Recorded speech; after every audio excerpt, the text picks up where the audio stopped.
Hello everybody, and welcome back to Arknights! Specifically, the Dungeon Meshi / Delicious in Dungeon collab.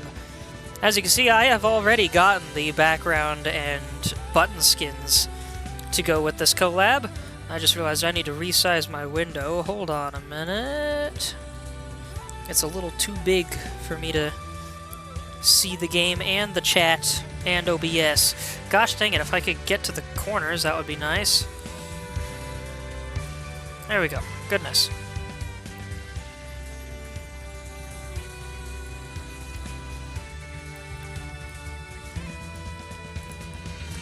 And now let's resize this in the stream window.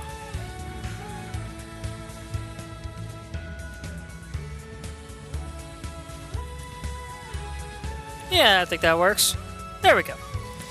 Alright, yeah, I already got the skins and stuff. You might wonder why I have KB in the middle, and it's because apparently she is involved in this story a little bit, and I have not drawn for the new characters yet. But, let's see, what else was I gonna say? I was gonna say some, I don't remember what.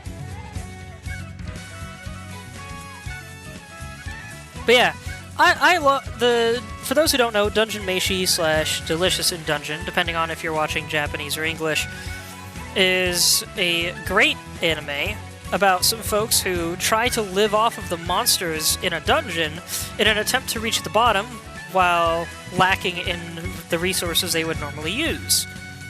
Like, it's like, oh, we don't have money for food, or at least not enough food to get through the dungeon. Let's learn how to eat the monsters in the dungeon.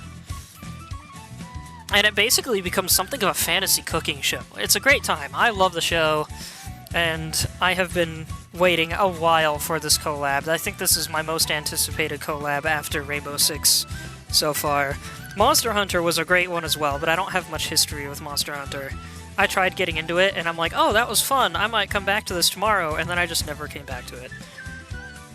I don't know why I'm like that with it. Monster Hunter's great, it's just not for me. It's a little too much, I guess, is a good way to put it. Too much. So hungry. Speaking of food... He's been grumbling for hours.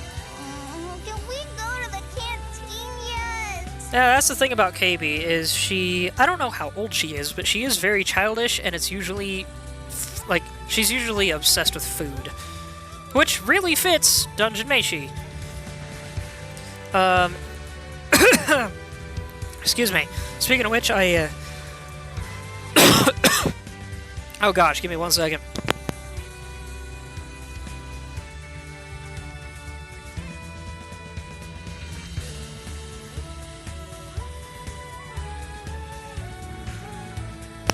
There we go. Sorry, something went into the back of my throat. I just got back from a potluck dinner, so I tried a few different foods I had never tried before, and I actually have a plate over here of a couple snacks that I didn't get a chance to eat before I came home. So yeah, I guess we're all set. If you guys wanna have some food to snack on while I play through this, this is the best stream to do it with. I'm also thinking of actually reading the story. I might play this multiple times this week and next week if I have to stream the entire story. I'm considering it. I don't know yet. We'll have to see how the rest of the week goes. But of course, let's begin with the everyday mannerisms. I forgot to do this before I started streaming. That's my bad. My name is Plume, formerly of Pontifica Cohors Lateran. Really digging the peppy music, though. It's great music.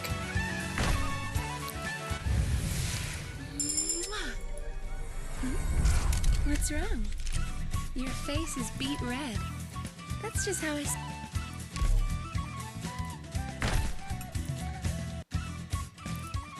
Pardon me, I was looking at something. Reserve Op Team A6 Catapult reporting in. I'm assuming y'all can hear me. I know usually you can hear me over Arknights, but this game is pretty upbeat. I'm gonna pull up my own Twitch on my phone to double check that quick. Operation Reserve Team A6. My job is to protect the other troublemakers.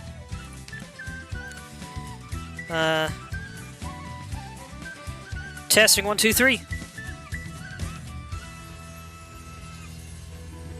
Alright, yeah, we're good.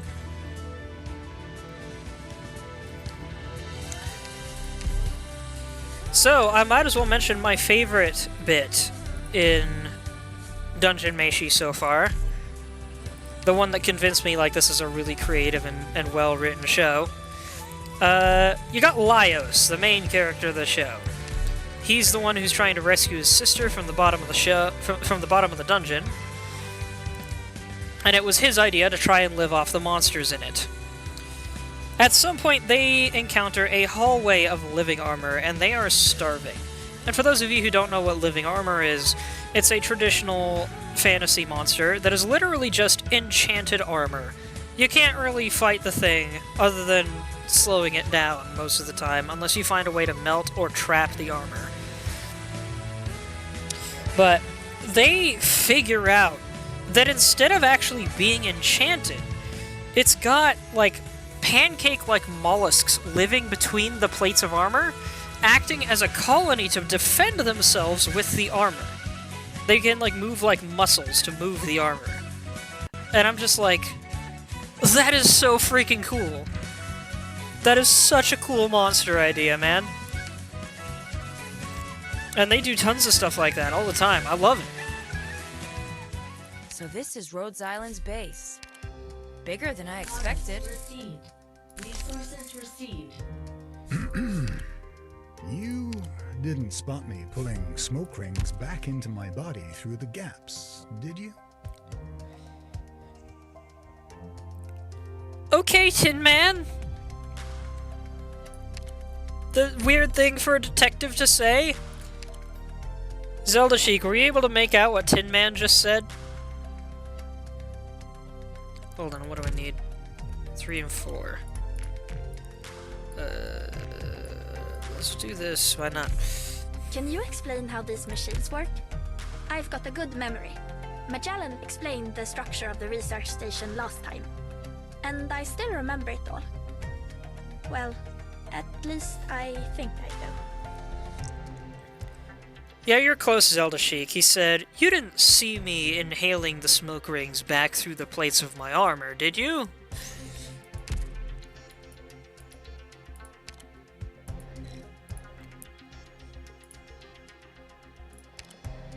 It's like, is that one of those cases where you tell him, or do you say, "I saw nothing," and move on, and it becomes your little secret?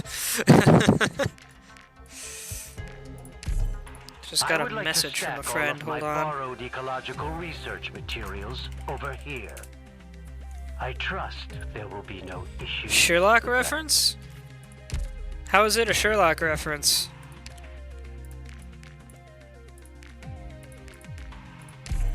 Rest? It's too early for me. I just swapped to the newest energy storage device. So we have 50 more hours until the end of the workday.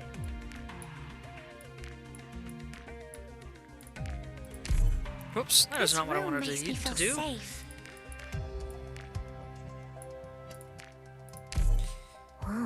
Nicotine addiction is the first thing that came to mind. A roof.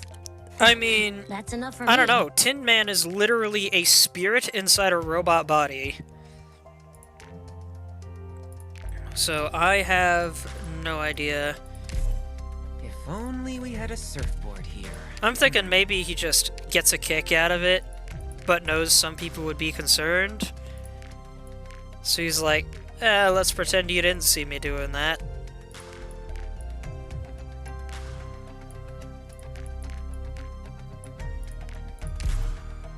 At least it's better than some old, messy detective agency.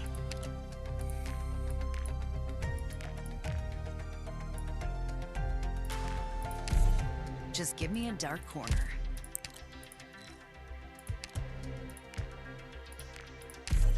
A wonderful place.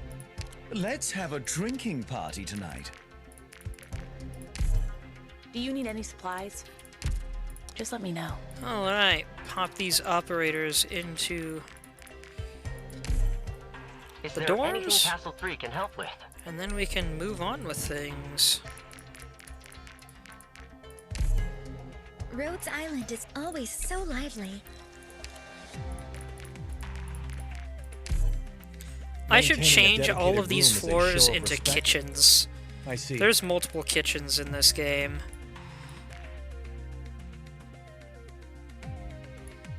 There she is. This room makes me feel safe. Yeah, what the hey. Decoration mode. Theme. What is this? And why don't I have it? This looks awesome.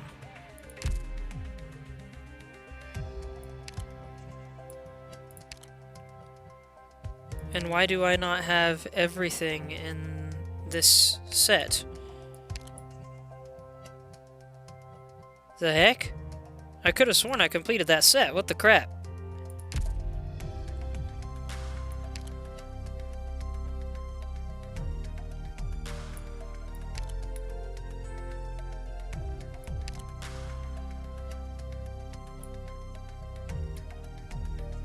Let's see. Maybe I should do this on my own time. There's a lot of these that are also not kitchens. There's the Culinary Research Center.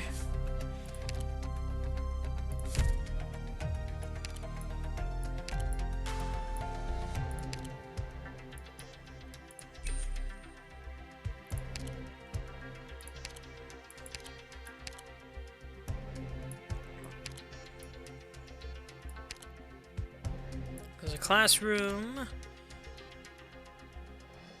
Lungman tea room I already have. Banquet hall?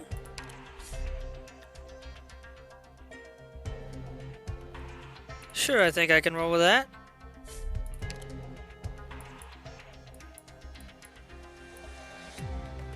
Ah, yes, and I changed this from the tea room into the Rainbow Six setup that I forgot to show off during the Rainbow Six event. So let's get back to the Lungmen tea room. There we go.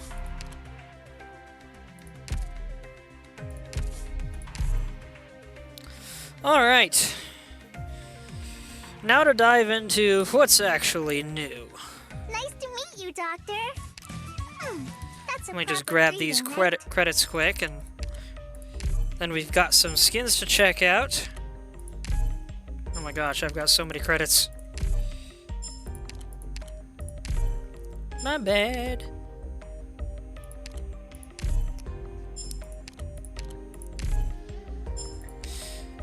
Alright, so we got furniture, operators, potluck party. I already got the parts that I can get here. The rest have to be earned in gameplay, so I can't really show it off just yet.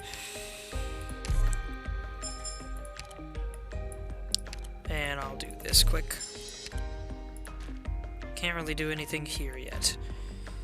With skins, we have Terra and Traveler for Marcel, who is the 6-star from the Dungeon Meshi collab.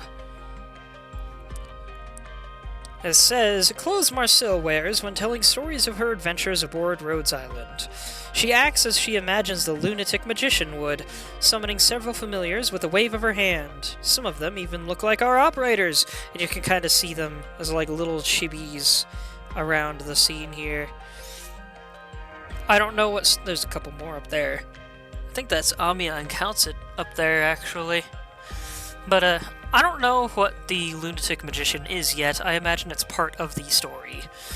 We have this outfit for Irene, based on an in-universe convention she went... a gaming convention she went to, I guess. Really, really cool suit, though. It is very different from her usual style. We have Lazy, actually frickin' smiling for once. I always took her to be the serious kind that rarely smiles, but she looks like a much kinder soul in this one. And then we have one for Cruz the Keen Glint. Just great colors. I love the teal and maroon combo. This looks great. I don't know what else to say about it. We have more chibi officers, operators, whatever, and little chibi houses. I don't know what's up with that, but yeah, all these characters, I guess, went to that same gaming convention, hence Achievement Star is the brand. Packs, I already bought a couple to get the, well, this whole deal. And in fact, just for fun, I'm gonna do this. And look, we got some Marcil skins that we can put on. Let's go with this one, because it's funny.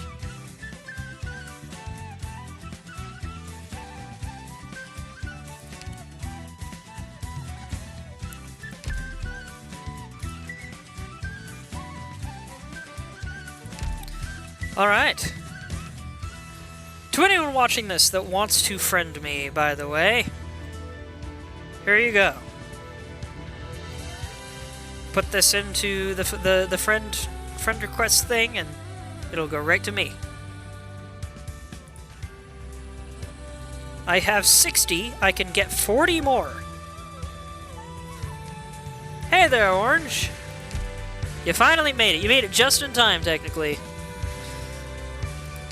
Oh yeah, and I haven't even pulled this up yet. Or I guess I did, but I didn't go through all of this. Taking on Terra's toughest, it says.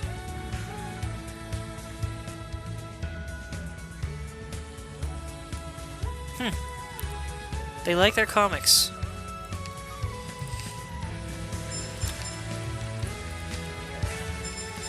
Alright, I guess some operators got some new voices as well, probably?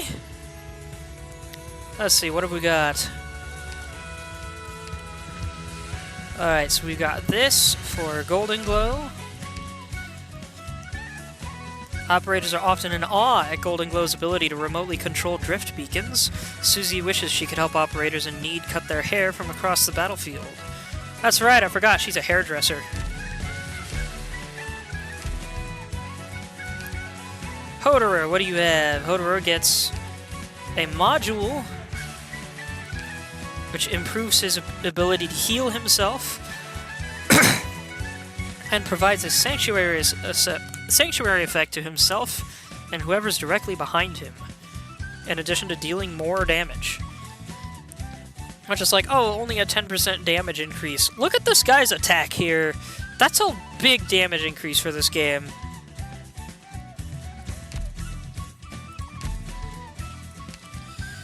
Irene gets another module. Physical damage has a 50% chance to ignore 55% of defense. Chance increases to 100% against aerial units. If an aerial unit is defeated when skill is active, restores 6 SP after skill ends. Interesting choice considering her class is not normally that great against aerial units. But I didn't know she could hit aerial units. I thought Dagonbreaker was unique in that sense, as far as Swordmasters go. Cool! What do we got for Jessica? Being a defender hasn't crushed Jessica under the weight of her equipment. Enemies who think they got the jump on her do not know that they face not just bullets, but shields and gunfire. Very interesting map. This whole lane is unblockable.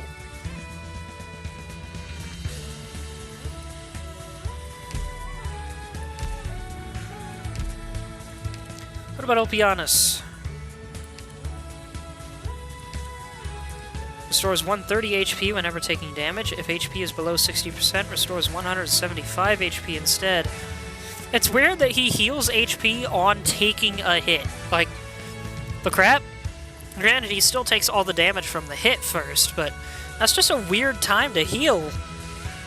Like, to have self-heal. Some kind of Wolverine healing factor, I guess, except it only works when he's getting hurt. Of course, I guess some of his skills cause him to heal on hitting the enemy, too. Hey there, Faiku! Indeed, it is like a defense. What does Eunectes have? She's got some of these as well. Did we not get any new voices? I was thinking we did. Eunectes was asked whether her machines count as her own strength in the eyes of Aquawala. Oh, Akawala, my bad.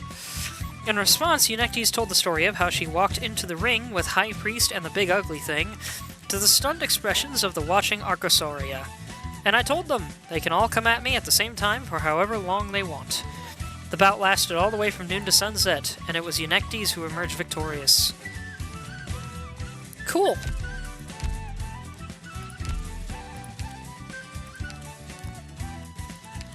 Ah, here's the new voice. And I believe she's got a Welsh accent, as I understand it? Let's just burn them. You weren't going to give those papers a second look anyway. Oh, that sounds great! Most who leave Weaver don't agree with the mercenary life in Sargon. Move to Victoria, end up doing something else instead, they do. Like factory working, farming, you know. Having their own little touch of land. Man, she sounds great! I'm almost bummed that I don't use tautophones that much. She sounds awesome. Arianrod, code name Toddlebots. I don't like working for ordinary people, so I've got my fingers crossed you show me something unusual. What? How does she pronounce the... Most who leave Weaver don't agree with the mercenary. Does it say Vivre? It's hard to hear as over the music. It sounds like she said Vivre, which is not how I expected that to be pronounced, but it's cool. Very nice. Whisperain got a voice. We got English. Sam Slade, huh? Cool name. Please, leave all these reports to me. I take great delight in indulging myself in records and documents. She sounds exactly as I expected, but maybe it's just the loud music. It kind of sounds like she's talking into a cup. Like there's a slight, like, to her voice. A slight hum beneath it. And we have Kirara here. All done now. Do you mind if I read my manga here? Wow, she is quiet. Back in Higashi, I saw Koga election bands on the street a bunch. Their representative is kinda hot. But I don't understand much about that whole side of things, so usually I just voted whatever. Okay. I like her voice, but I'm more stunned by this statement than I was by her voice. I wasn't expecting to be like, oh, talk after this. I wasn't expecting to play one of these voice lines and have her talk about thinking someone is attractive. And Robin has a new voice. Doctor, anything I should help with? Rhodes Island feels like a company out of a movie. Medical corp on the outside. Actually a private army underneath. Operating to save more and more people. Feels pretty cool. Also sounds about exactly how I expected. Cool attitude, though. Alright, so those are all the new voices and character additions we got. Now it's time for the moment a lot of people have probably been waiting for. Drawing for the characters. We have Laios, our main character, who is apparently perhaps the worst operator in the set, actually, but also the second operator in the game, or is it third operator, to be able to apply the fear effect. We have Chilchuk, who is a 5-star agent vanguard. We have Marcel, the 6-star. She is a 6-star AoE caster. Reduces deployment cost, of course it does. I love how all of the AoE casters get a module that decreases the cost of putting them on the field, because it was one of people's biggest complaints. Marcel is interesting because she uses mana instead of SP, meaning you basically have to charge her skill before you put her on the field. And then, as I understand it, in order to recharge her skill, you have to take her back off the field. I feel like that is going to be a big problem in her use, but It's also weird that it doesn't tell you... Let's see. I guess it kind of tells you how long each skill will work for, but I don't know. I feel like it'd be really awkward. I'm hoping it'll work out. A lot of people don't like AoE casters. I freaking love them. I think they're great. Alright, 10 pull. What do we get for the first 10?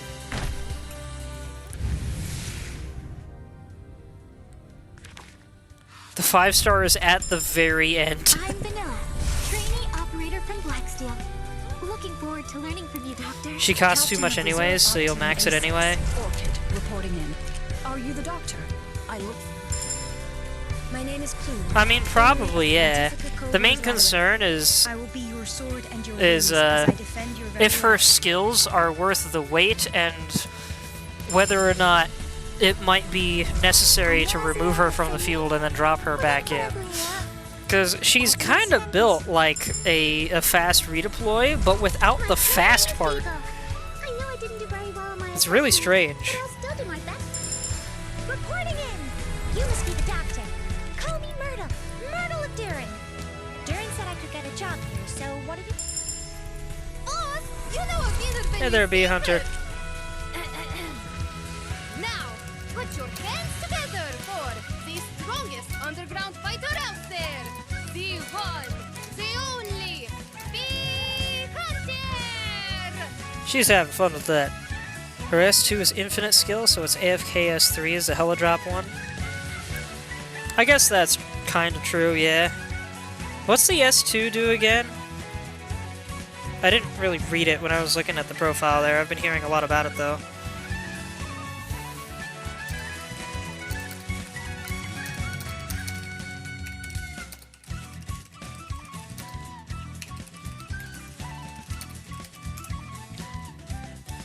Alright, sorry about that. I was sending a message. Frostleaf, former mercenary. Ah, the suspense! Assign me any pop car from Operation Didn't mean to skip that. 13A6 reporting in. I'm sorry. We got Laios in the first 10. Sandworm and Beetlefly meatballs. Do you want to try some?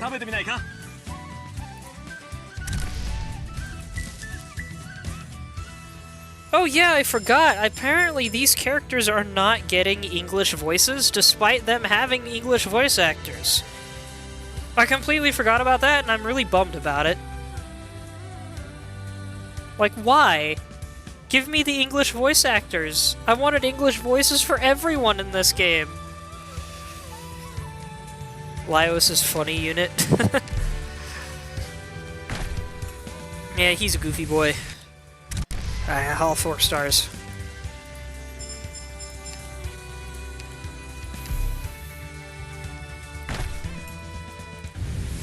And 5 stars again. Blame Hypergriff. What did Hypergriff have to do with it? And they call you the doctor? But you don't look strong. Hopefully we can get English voices for them someday. Simply because I'm bored and want something to do. But I heard my sworn I'm Royal Detective May, and I ask you to cooperate with me in my investigation. Hi! I'm Cruz. Pleasure to meet you, Chief. I am Shaw of the London Fire Department, reporting for duty. Oh, come on. Man, I really wish I didn't have to wait for their speech to finish loading before I could move on. Apparently, you can just straight up move on in the Chinese version, but not in the global version. Maybe that was just a lie I heard? I don't know. I used to be a lighthouse keeper.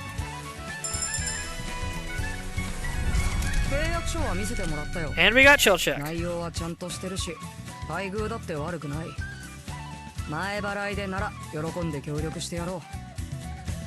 Chill Chuck is easily the most responsible one of the group.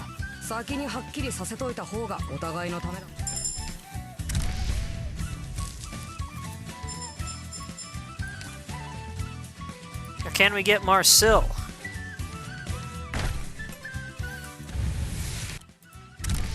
Not with that one.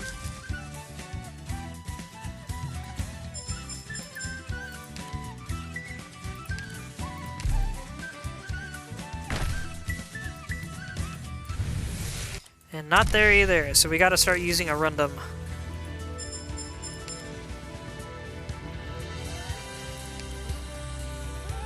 Oh no, we're just using the ridiculous number of single poles that I've built up.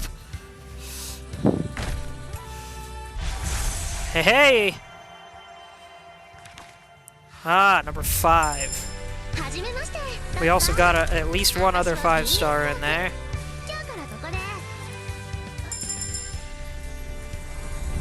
So you're the doctor from Rhodes Island. Is it Cantabile or Cantabile? I thought it was Cantabile, but I've heard people say Cantabile. Pay for my treatment. I don't know what it means either way. Medical intern. I'll be assisting with surgery and internal medicine, among others. I'm just a girl who cleans Oh, up hi, messes. Lutanata. If you need me for anything, I keep forgetting she's even in this game. Great character design, just really new. 向こうに帰る方法を一緒に探してくれるんだよね。ありがとう。それでその If they do anything weird, please forgive them. 根はいい人だから、変なことをやらかしちゃっても、多めに見ても。안녕하세요, 박사님. Heck yeah!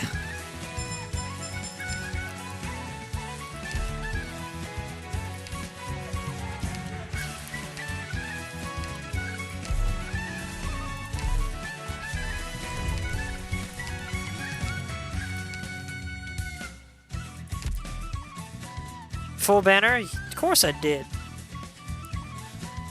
What kind of collector would I be if I didn't get the full banner? Alright, Laios here. Yeah, just the... Why does it even have this on the voice thing if I can't bring up the new the other voices? What the heck? Codename, Laios. Gender, male. Dungeoneering experience, 4 years. Place of birth, Northern Continent, self-declared. Race, tall man, self-declared. Yeah, I guess he is just a straight human, which is something that doesn't exist in this world. But unlike the Rainbow Six team that made disguises, he was just like, nah, I'm a tall man.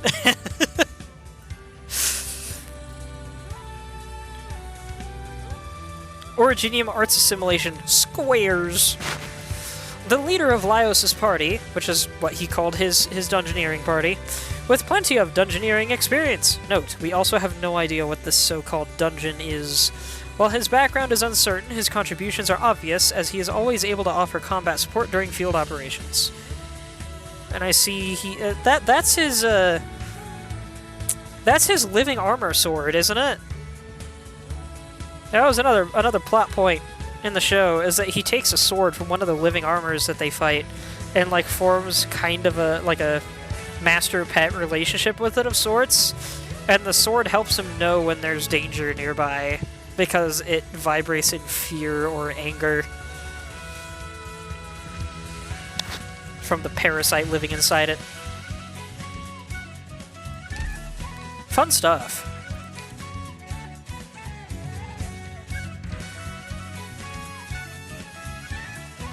I know it's just because the eye is small, but it looks like he has gold and silver heterochromia going on here. You'll see it on S1? Cool. When HP is above 75%, gains vigor of plus 25% of attack. The first time a leader enemy appears on the field, Laios cannot attack for 15 seconds.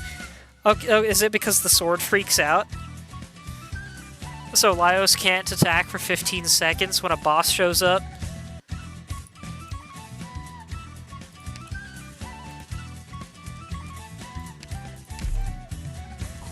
Yeah, that's really funny. I like that. Alright, promote Laios.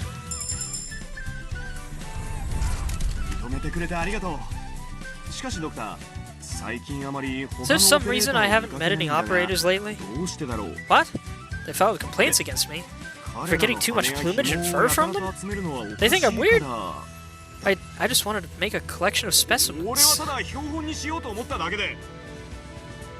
He only has one combat voice line? Really? Man, why did they skip out on the voices, man? They got a full-blown gosh dang anime and they couldn't get the voice lines for these characters? They literally could have ripped them from the show. Oh yeah, you can actually see the parasite coiling around the sword right there. Because it lives inside the hilt. Intimidation tactics. Stops attacking. Enemies blocked during skill are frightened. Once skill ends, immediately deals 380% of attack as physical damage to blocked enemies. Nice. After defeating an enemy, Laios ignores 20% of defense with every attack against enemies with the same name. Laios is an interesting one. Try the combat voice line?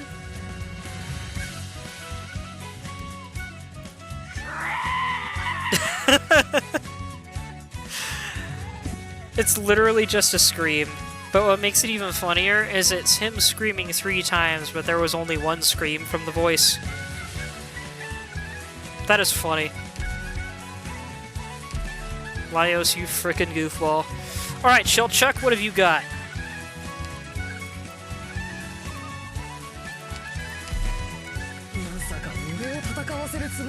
I need 2 more of these.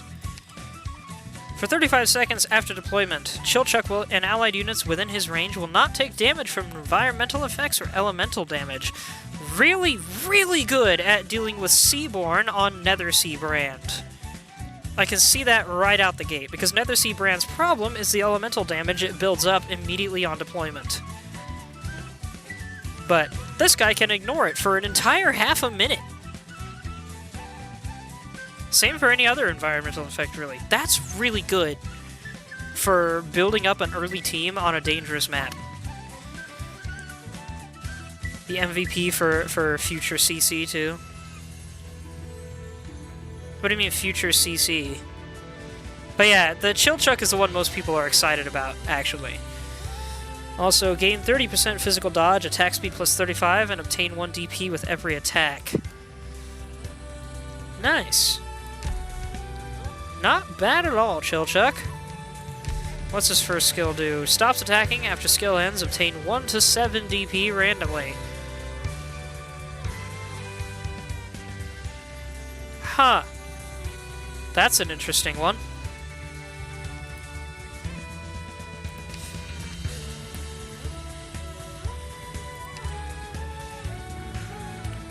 Remember the tornado from Chapter 14? I do, actually. I forgot about that. Dungeoneering experience 5 years. He's been at it longer than Laios, actually. That's the theme for the next CC. The tornado is the theme for the next CC.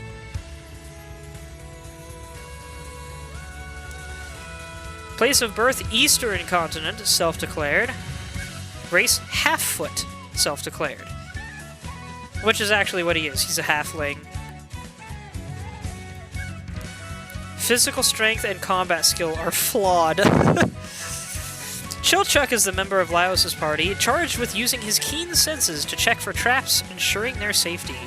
He came to Rhodes Island to look for a way to return home, and now helps scout out terrain, detect traps, and other such tasks during our combat missions. He's so small. Yes, he is a small boy. If you've ever seen Dungeons & Dragons Honor Among Thieves, he is basically the same species as Helga's ex-husband. He's a tiny boy. But that makes him very nimble, and as it says, he has very keen senses. Being lightweight also helps him, like, tiptoe around certain traps that would normally be activated by heavier folks.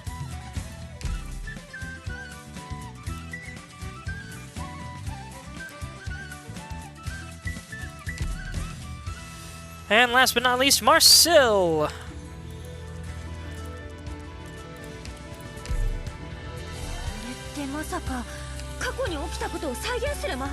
Let's see. After chanting for a short time, activates the skill. Consumes 2 mana every attack, and attack plus 40%. If there are no enemies within range, heals allied operators instead. Skill can be manually deactivated.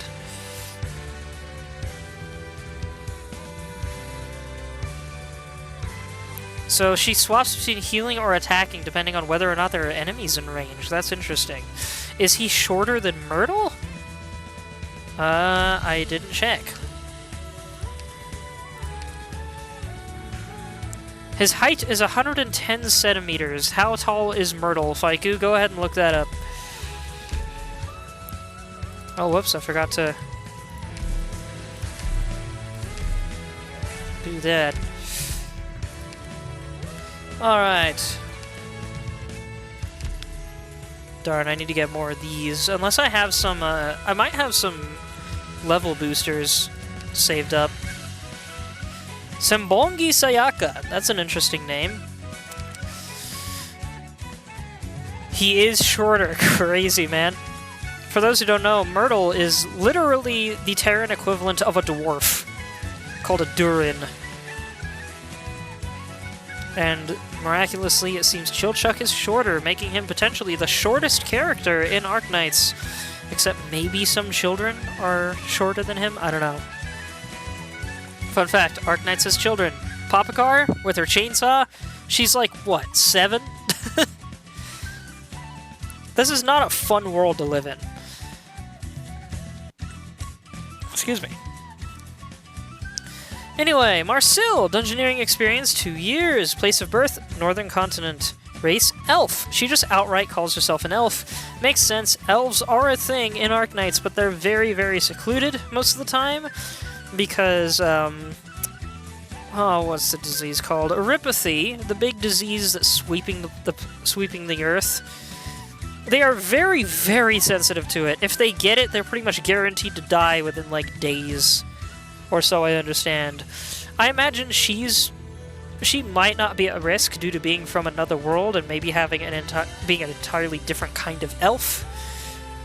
But she can at least claim to be an elf without having to make something up. Excellent combat skill, it says. Which technically she does have, even though she runs away a lot. Because she's her problem is that her spells take time to cast. And then her teammates sometimes just jump in the way, too. Marcille, the mage of Laios' party. She claims to have unexpectedly arrived on Terra while trying to rescue her friend Fallon in a dungeon. Now on Rhodes Island, seeking a way home while providing medical and magic assistance. Awesome! And we've got this skin that we can apply if we feel like it. Should we stick with the original skin for now? I'm thinking we probably will.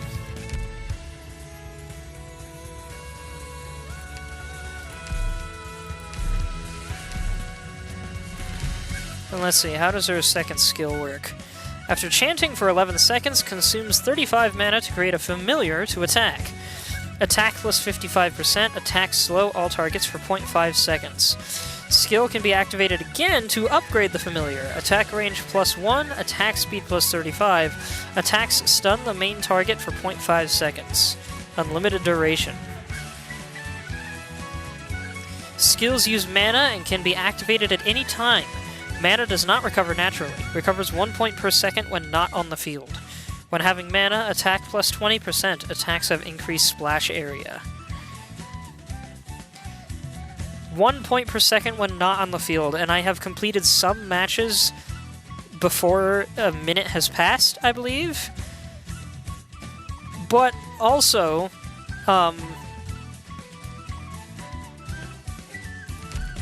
yeah, like all of her attacks take 80 mana to achieve full power. So it is entirely possible to complete an entire mission before she achieves full power. It's a bit ridiculous. And that's what has me concerned. Alright, let's see if I can boost any of these characters.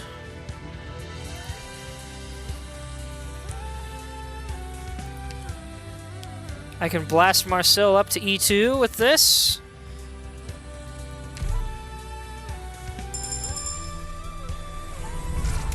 まで起きたことはいい土産話になりそう。パリンに話したらきっと喜んで聞いてくれると思う。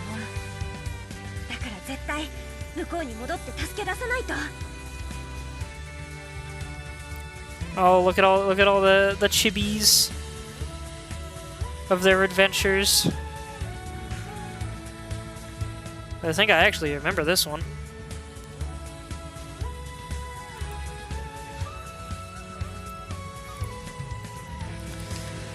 And I can use this on Chilchuck, I believe. Am I wrong? There he is.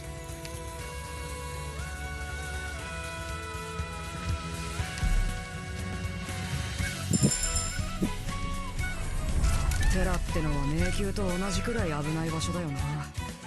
その上、ここにもあのクソったれのミミックが嫌がるし。ドクター、怪しい宝箱を見かけたときはホイホイ腰掛けたりせずにこっちに処理を任せろよ。いいな。 I forgot that the story event, as I've heard that it has some of these living chests from Mizuki and Kirula Arbor.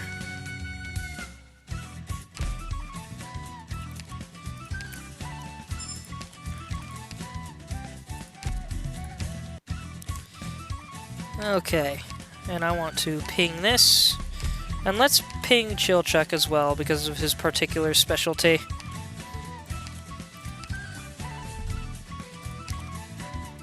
Let's just do reduce redeployment time, can use ranged attacks, less likely to be attacked by enemies. For 60 seconds after deployment, Chilchuck and allied units within his range will... Oh, it increases the time he doesn't take damage from, what was it, 30 all the way up to a full minute. Holy crap, man. That's kind of crazy. First agent to get mod? That's right, I forgot, I heard that. He's the first agent to get this mod.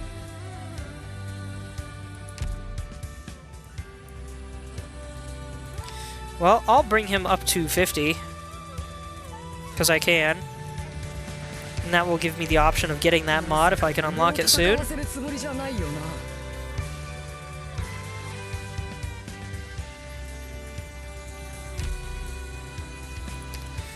And then Marcel. Initial mana plus 40. That'll really help. When there are 4 Laios' party operators in the squad, all Laios' party operators gain plus 25 attack speed and plus 35% defense. Not bad. Not bad at all. Cost minus 8. Attack speed and attack also go up a little bit. Initial mana plus 25 is the default here.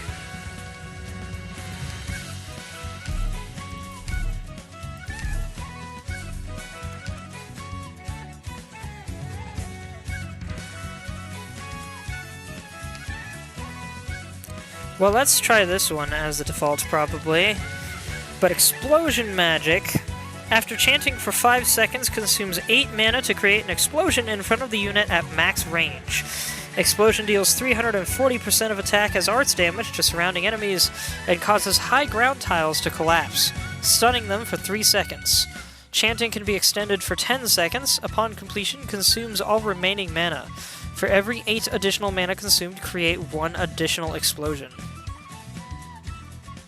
Extended chanting can be manually deactivated. Man, that has a lot going on with it.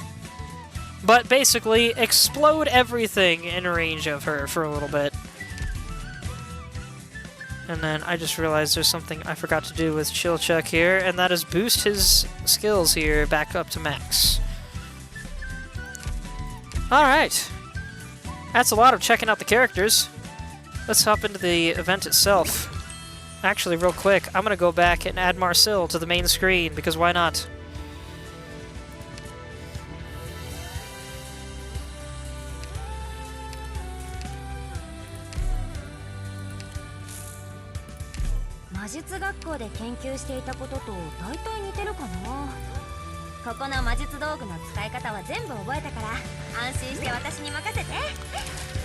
Alright, KB's Flavorful Doodles. And you've got the dwarf, the fantasy dwarf guy here, Senshi. He is the free operator of this event. And of course, I won't be able to read his profile until I actually have him in the party. Which, I just realized that they're the same thing. Senshi's Dungeon Diner.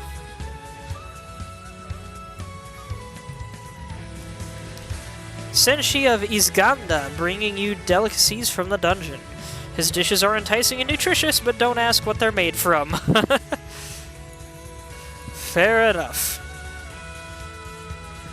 Despite Senshi technically not be... Well, of course he's one of the main characters. Despite him only coming along for the adventure to help these folks out, he is the true star of the original show. With Marcel getting a close second place. Laios might be technically the main character, but he's almost more the comedy relief than anything.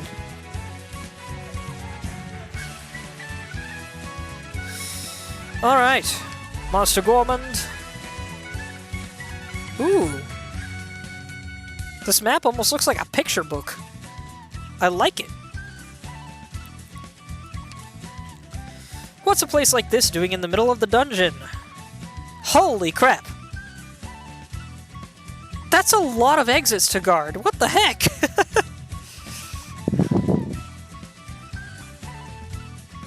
Though, is it that all of these guys go this way, and then so I only really have to guard this one spot? Is that how this is gonna work? But gosh dang, that's a lot of exits to guard on level 1. Alright.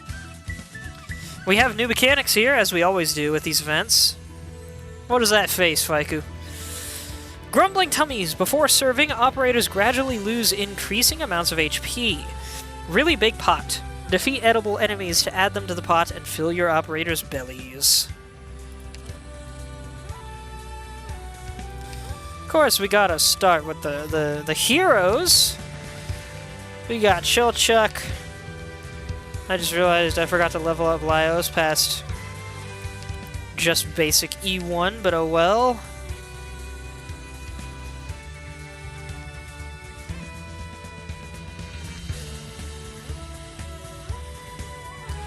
And Marcel.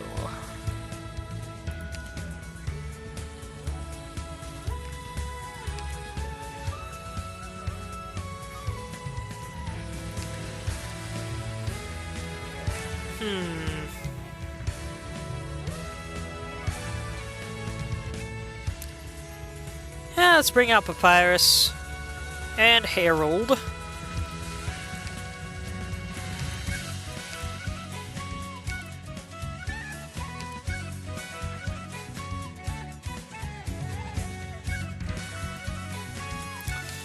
Texas as a contingency.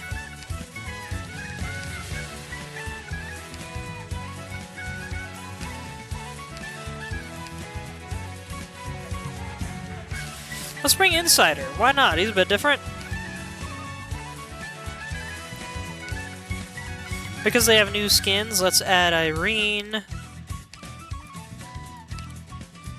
Cruz. And where's Lazy? There she is.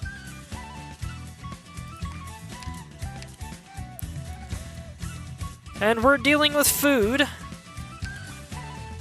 So we gotta have Gummy.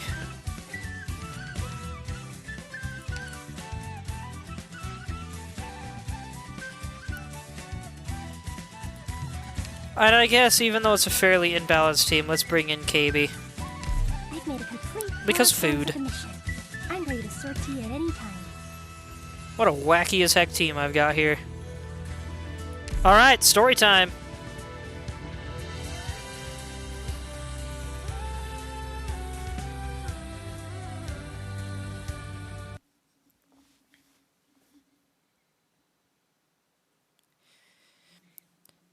Laios, run!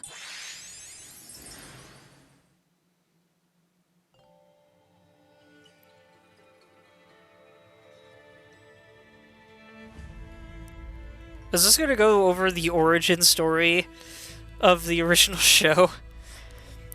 The moment she was swallowed whole by the red dragon, my sister Fallon teleported the rest of us out of the dungeon with her magic.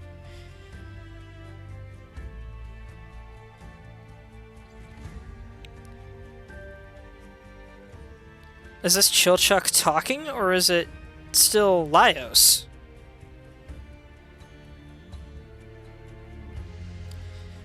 I'm gonna assume it's whoever's pictured here. Our belongings and travel funds were all left behind.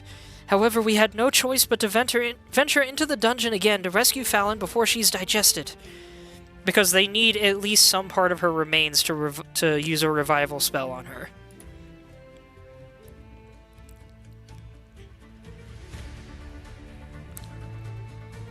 On our way, we tried eating the monsters we killed to feed ourselves.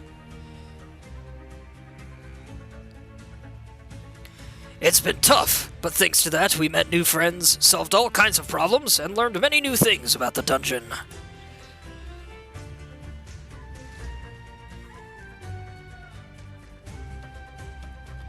But just as we were venturing deeper, thinking all was going well, we seemed to have found ourselves in a new predicament.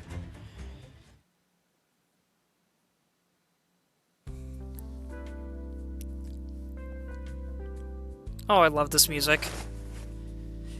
It's not the original to this campaign, but it's just good music. Very chill. Fallon! Oh, just a dream. You're finally awake, Laios. How are you feeling? Still dizzy? Not really. But now that you mention it, I am feeling a little hungry. Where are we?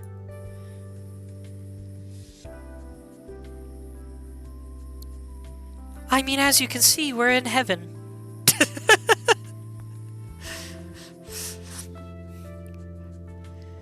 The sky, the sun, the woods, and... Looks like somewhere outside the dungeon, right? But no, it's not. None of us recognize this place at all. Not me, not Senshi, not even Chilchuck. And look, I've been getting no response at all. I've tried several times, but the spirits aren't responding to me. That's strange. Senshi, what are you doing?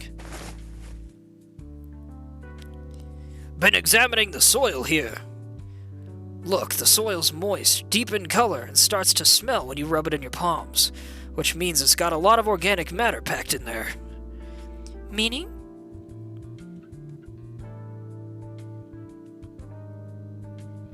Meaning it's just perfect for planting. Aye, just like the soil on the back of a golem. Who cares? That face. She's known for her facial expressions, and they are wonderful. Pipe down, Marcel, you spooked the birds. Well, I have good news and bad news. First, we've checked our surroundings and haven't come across any monsters. This place should be safe. What about the good news? That was the good news. So what's the bad news? The bad news is this place is huge, and nothing like any environment I'm familiar with. From a high vantage point, I could tell we're on the edge of a forest. I've never seen anywhere like this in the first 5 floors, and haven't heard about anything like it either. Which means...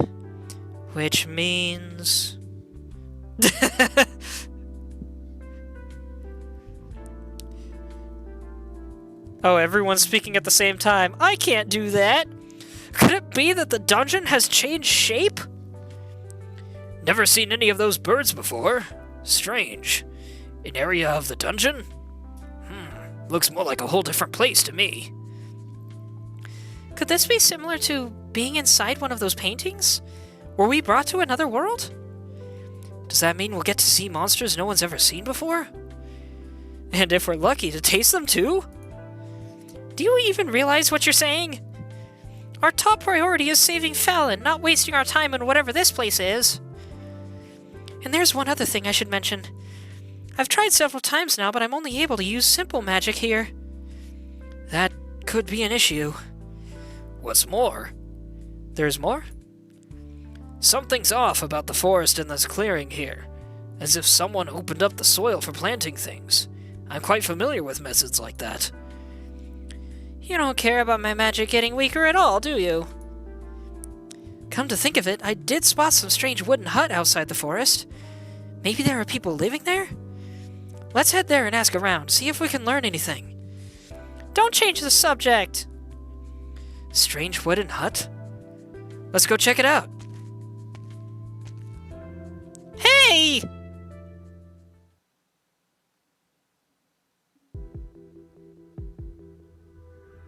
Wow, this suddenly looks like a... Oh gosh, what's it called? DayZ. This looks like DayZ. We need to be more cautious. We know nothing about this place. Who knows what's inside? We might even encounter hostile demi-humans. I suggest you let me go first to... Hey!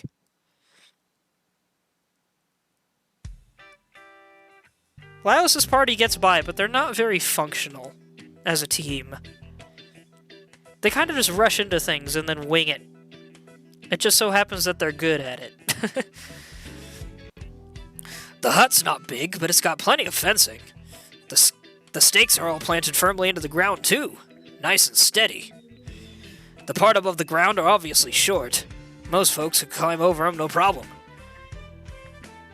I guess they go deep to keep animals inside from digging their way out. My dog just started barking her head off, so it caught me off guard for a second. I should go get some water. All the other voices are fine for me, but his voice is scratchy. I'm gonna be right back, guys.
Alright, I'm back.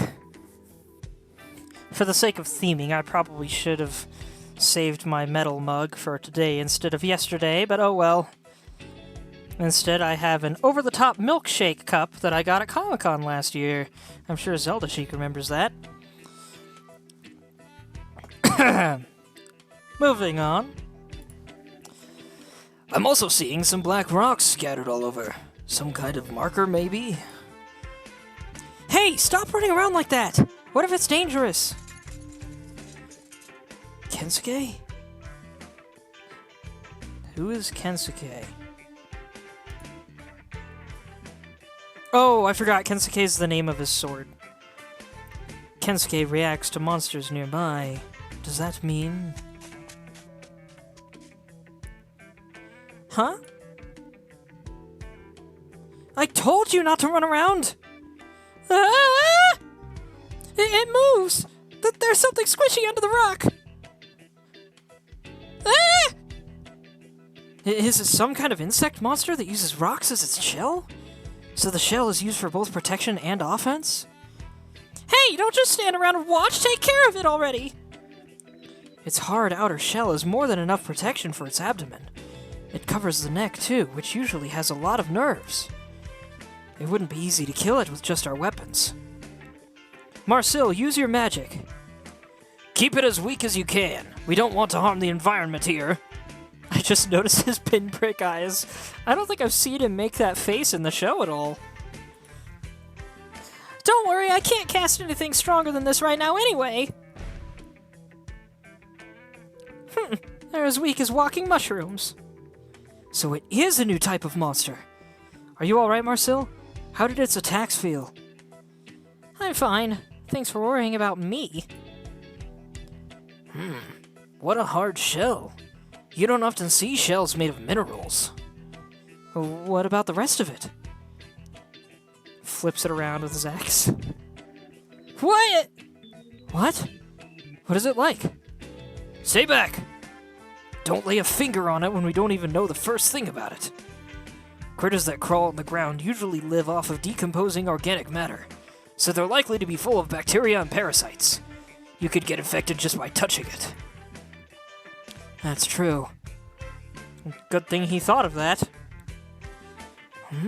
Ketsuke, we found the slug already. Is there something else? Oh yeah, remember there's like a bunch of black rocks everywhere? Hold on. The rocks around us have all come to life. In that case, we'll just have to take them all down.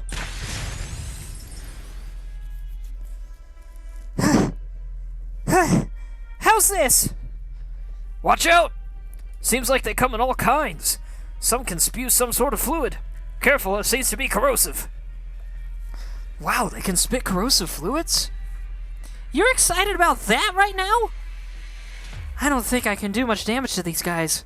They're all yours. Quick, we'll hide inside this hut.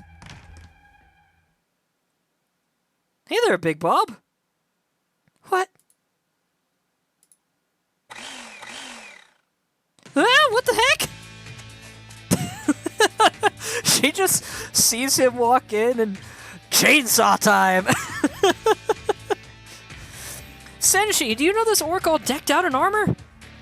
All the orcs I know tend to dress pretty lightly.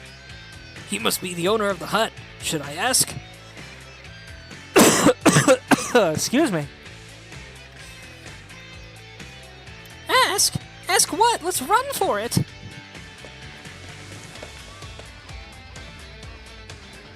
He's just like chilling back there. Senshi, put me down already! Is he chasing us? What is he anyway? Is he really an orc? You sure you don't need me to go and ask? Why are you people so curious about that? He was obviously hell-bent on slaughtering us with that strange massive blade! We definitely pissed him off! Yeah, probably with your explosion magic. Why don't you try apologizing? I'm not apologizing to an orc!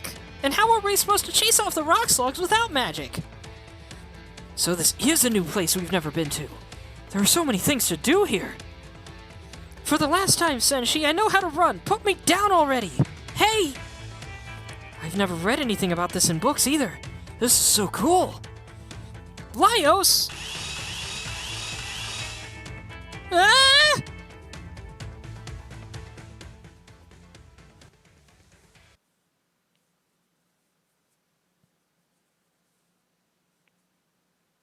Fun times. That was a nice and relatively short cutscene for this game. Only took us, what, 20 minutes to get through it? Good fellows, let us think of Tries to flee when HP is under 50%. How about something nice to eat after this operation? Was that Harold saying that? And he just happened to comment on making something nice to eat? What the heck are the odds of that? Okay, let's start with him, I guess.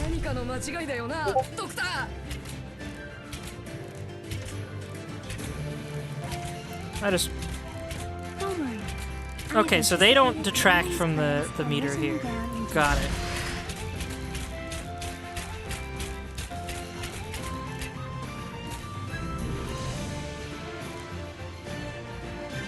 She can only go up there, right? Yeah, seems like it.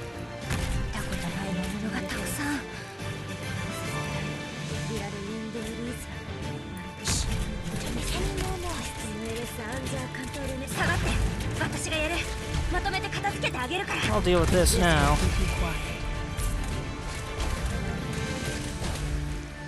Laios can go here, I believe. And after cooking for 5 seconds, fill everyone up, granting all operators increased attack and slowly restoring their HP until ingredients are used.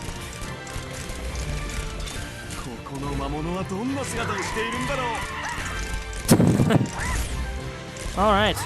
There's Orc Chieftain. I love how they changed the name of a regular enemy to match the theme of this. Okay, I will put her in the way here.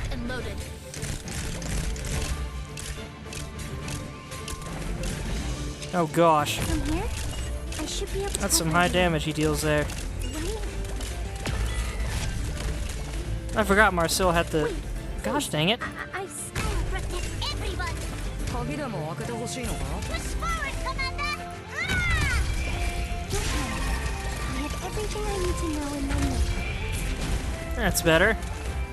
Go ahead. I'm already in. Ah, shoot. Great minds think alike. I'm a little too distracted by all the stuff going on. Mission accomplished. But hey, we did it. I'm a little confused by what counts as an escape and what doesn't. That's really weird. They should have, like, made the false escapes green or something, so I know it's like, hey, this is the path the enemies follow, but they're not gonna count down the life bar. I still think something about this doesn't add up. Laios, is this really the time for that? Who knows when that orc will catch up to us? Don't you have even a little sense of danger? This is uncharted territory! Nothing we know about the dungeon is going to help us here! I didn't expect the slugs to have totally different habits and levels of aggressiveness just for having different shells. But why were they working with that creature as strong as an orc? Are the slugs really intelligent enough to be tamed? Shh! Pipe down, the orc is here! I'm gonna be so excited if it really is Big Bob. For those who don't know, Big Bob was the final boss. Yeah, I think he was the final boss of, like, the first side story event in the entire game.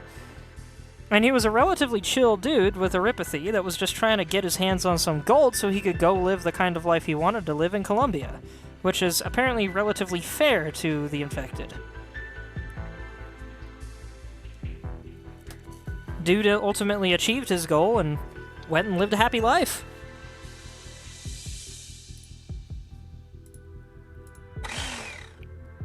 In fact, I think he started a happy life on a farm, now that I think about it, so I wouldn't be surprised if this really is him. He's coming! What the... Why is he attacking the slugs? Are they not on the same side? Oh, I forgot. Quietly. Is he attacking everything around him indiscriminately? Hold on. I have an idea. What are you up to this time? Hi. Hold on, I'm getting... Whoops! No, I do not want to exit. I did not mean to press that.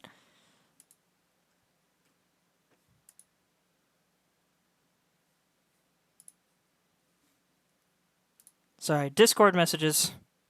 I thought people were joining my stream server, but I guess not. But yeah. Hi.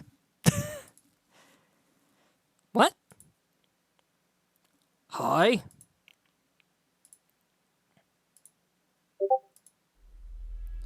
I've had enough of this. If we're doing this, let's do it now. Marcel, wait!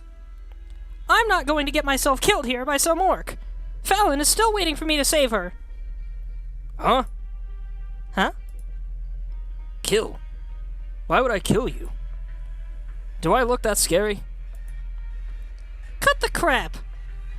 Hey, watch out! Ooh, that's a new slug. And that's the last of them. It's always a pain when they start running around all over the place. I knew it. You're not a violent brute who attacks indiscriminately. You just wanted to take care of the slugs for us. What? The triple S slugs?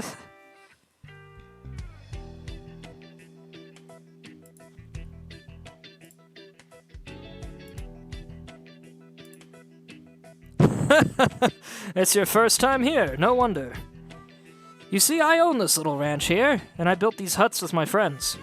Took us a whole lot of work just to keep the Originium slugs under control. Not so scary, orc. It is Big Bob! Ha You can call me Big Bob.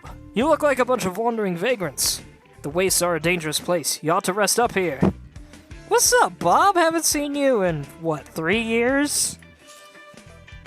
Excuse me, vagrants? We're adventurers. Is there a difference? Of course there is! So they're called Originium slugs. You're kidding me. You've never heard of Originium slugs? Oh, we haven't introduced ourselves yet, have we? I'm Laios. This is Senshi, the newest member of the party. And this is Marcil, a mage. And this is Chilchuk the locksmith. Now that I take a look, you're all dressed kinda funny. Are you actors from Rankwood? Which is this world's version of Hollywood. I bet calling it Rankwood is a joke on Hollywood being kinda sucky in the past 10 years. What's that? Never mind. Bet you wouldn't get it even if I explained. Complained? What the heck? Anyway, most folks would know to stay away when they see so many slugs in one place. So why'd you come anyway? They thought you were intruders. So you raised these slugs here? That's incredible. This is nothing. There are plenty of those little guys here. Rather than making enemies of them out in the wastes, I figured I'd try putting them to use. They always get more active this time of year. That's why I came out to the hut. Didn't expect to find you folks waking all of them up and leading them away, though. So I had no other choice but to knock them all out one by one and drag them back in. Sorry about that. That's okay. See, Big Bob's a cool dude. I love the guy. So anyway, you mean they are raised on a farm and therefore are edible? Huh? Are you crazy? Do I have to remind you that they were trying to kill us just now? And this isn't the time to learn about local cuisines. We do eat Originium slugs, though. Really? They don't exactly look like something you'd want to eat. Maybe they have some kind of unique flavor, then. Not quite. Rather than flavor, it's more like... you should try them out yourselves. I'll whip up something for you. I can help. Huh? What? Eat what? These slugs? No, hell no! I've cleaned the pot, Big Bob. I'd love to see how you cook the slugs. Great, thanks. First things first, the slugs we just caught can't be eaten right away. Gotta flip them over and keep them in water for 5 days to starve them. Keeps their digestive tracts clean. Wow, that's a long cooking process. Also, I love that they have actually written in the cooking show aspect of Delicious in Dungeon. What? You're saying we need to wait 5 days for this? You'd starve first. Luckily, I already prepared some earlier. Make sure you wear gloves. We'll boil them in water. That'll shrink the meat and make them easier to shell. Why can't you just pry it off as is? Because this way we can clean out all the mucus inside. Just blanch them in the boiling water briefly and take them out. After that, we'll take the shell off and give the meat a rinse. See the mucus? Ugh, just like slimes. What's that? What? You haven't heard of slimes? Slimes! Like the super common monster on the upper levels of the dungeon? So once you remove the meat, you keep heating the shells in the water. Hey, don't just ignore me! As for the meat, there's still lots of mucus right now. We'll squeeze some lemons on it, then rub it hard with salt and flour to get all the mucus off. Remove all the organs, take off this membrane, and rinse it a total of 5 times. So we can't eat the organs or the membrane? Feel free to give it a try if you don't feel like waking up to see the sun tomorrow.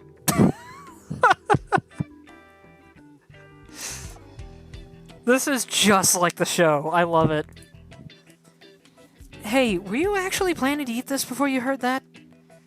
Such a delicate cleaning process. Even I am not familiar with many ingredients that need to be prepared like this. They're originium slugs. That makes them far more dangerous than most animals out there. There's no skipping this step. So basically, despite them being slugs, it's kinda like preparing pufferfish. Do it wrong and you'll poison everybody that eats it. The ones I breed on my ranch may be raised in a controlled environment, but even they need to have their innards cleaned. What's the frickin' difference? If you run into any wild ones, don't even try to cook them. You could wash those slugs dozens of times and they still wouldn't be safe to eat. Looks like a huge pain. Can we pick up the pace, please? No, ingredients like these need to be handled carefully. After this step, we'll add some aromatic herbs to the water, like those thorny branches and leaves over there, and boil the slug in it again. More boiling? What's the rush, long ears? That's how you get rid of the earthy scent and tenderize the meat. If you don't mind the smell, though, we can skip the aromatics. Please continue. Let's add as many chilies as we can. It'll be so spicy you'll feel like you can breathe fire. And then more firewood. Keep those flames high. After that, we're pretty much done. We slice the meat, fry up a few more side ingredients, mix them up, and start stir-frying. As soon as the meat starts to curl, it's done. Any longer and it'll be too dry. Remember, as soon as the meat starts to curl. Whoops, skipped a step. We should have drizzled some originium slug beer onto the meat. No need for that. This is more than perfect as it is. Let's just dig in already, and we can get back on the road. No need to waste more time on any extra steps. If you say so. Not my problem. Well then, the stir-fried chili originium slug is done. Hey, Big Beard, what are you doing? Let me try something. These shells have been cleaned, right? Yeah? What is he up to? Who knows? We'll put the clean slug meat back into the shells, mince some garlic, and add a little butter, salt, and pepper. And of course, don't forget the missing step, drizzle the meat in some originium slug beer. Then add a bit of minced garlic at the shell's openings. And finally, put the shells back in the fire facing upwards and roast them for a while. The flames lick the originium slug shells and give out an intense wheat aroma. The oil sizzles as the warm scent of the garlic wafts toward the party. Then there is a light, joyful sound. Crackling. It's ready. Now hurry and take them out. I've got pancakes ready too. Come on, let's eat.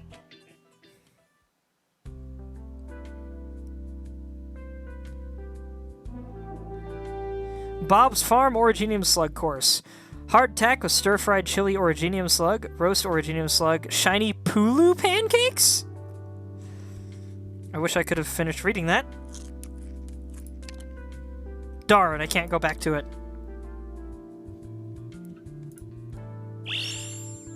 Delicious! Put the meat on the bread and bite into it with the chilies. Then take a sip of beer. Try it! Here, try the pancakes. I added some fowl beefsteaks. You'll love it, guaranteed. Is that colorful stuff on top crushed candies? It's sweet. Fine, I'll try it too. Are you alive, Orange? I kinda thought you were just being quiet. How are you enjoying this so far, though? What's this? Originium slug antennae. For a second, I thought the music completely cut out and she was just gonna be like, ugh. Wow! So good! I like the chewy texture, but way too spicy. It's very different from Senshi's cooking, but still good. It's interesting. It is, but that's what I like about the show. It's got a very... I don't know how to put it. It's a very unique vibe, but not a bad one at all. It's very fun. With the beer, the roast slug doesn't have that earthy taste at all, unlike the stir-fry. I knew it. The result is always better when you don't cut corners. Rushing will do you no good. I need another drink.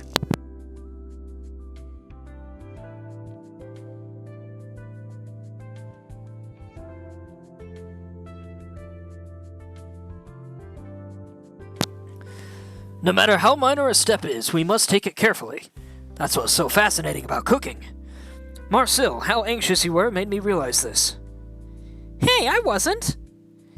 I'm not the kind of person who throws caution to the wind when I'm anxious. I'm only so worried because none of you seem to be. It's like none of you even want to get back as soon as possible.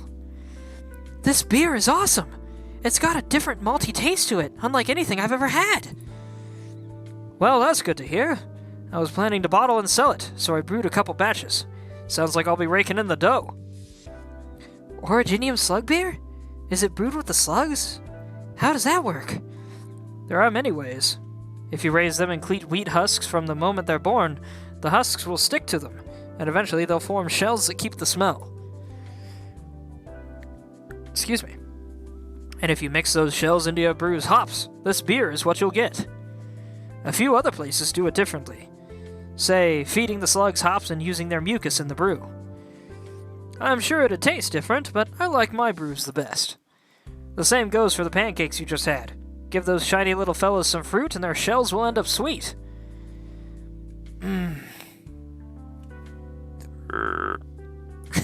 don't really know how to do a burp sound without actually burping. I can burp on command, but it's not particularly impressive. I guess I can relax now that I know there's a market for my beer. All of this is so good. Banger voice acting. Be honest, is it good or is it terrible? Anyway, I think Marcel's been so anxious because we kind of stumbled our way into this place by accident.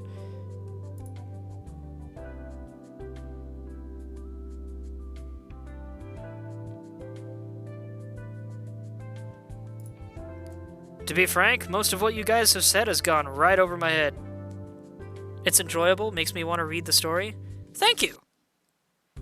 This story or Delicious in Dungeon? You can go read it. I would recommend watching the show instead. The show is great, man. Never mind. I guess we'll have to look elsewhere for answers. Well, everyone gets homesick. I know that much at least. But I've never met anyone who knows as little as you guys. It's not safe traveling like that. Take these with you. You watch the anime for 2 or 3 episodes? I think episode 4 might have been my favorite one. I don't remember for sure. Keep watching it.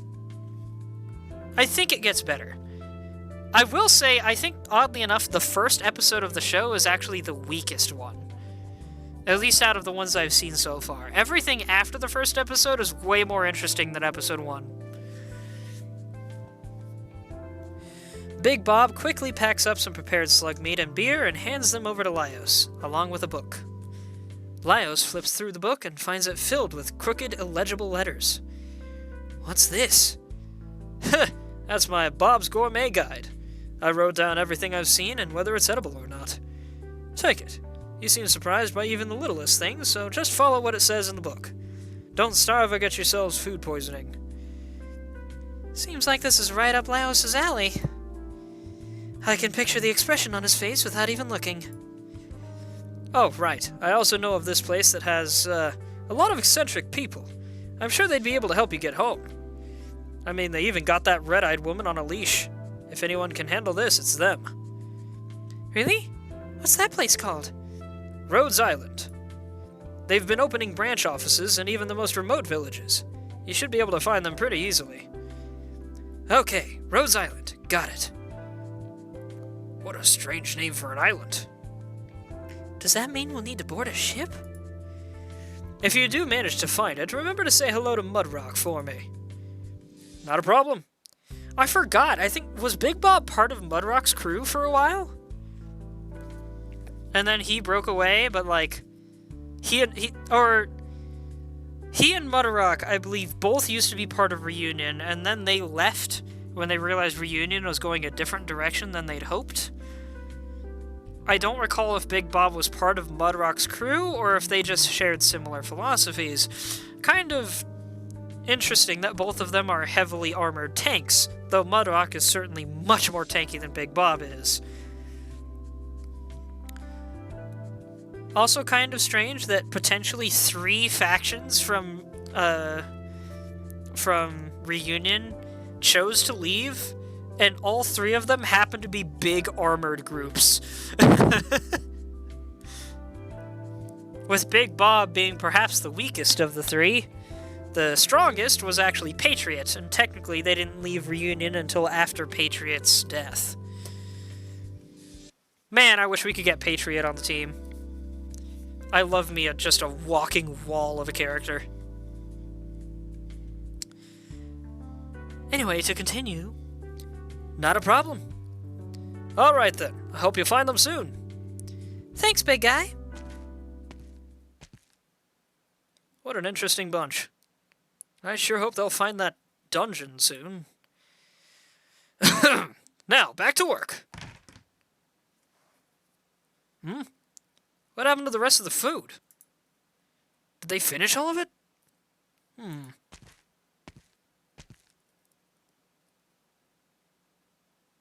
Oh gosh, it's KB.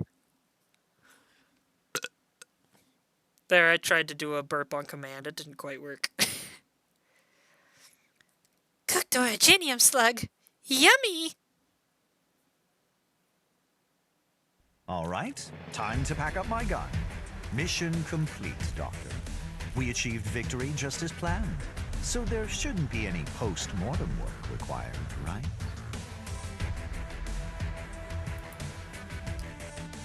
That was level 1. And just think, those are some of the shorter cutscenes that this game has. It's not incorrect to say that some of the stories in this game would make for full-blown novels. To the point that this game has multiple novels worth of content to read.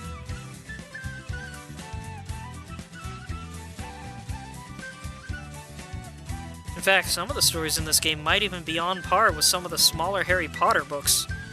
There's 8 stages? Good to know.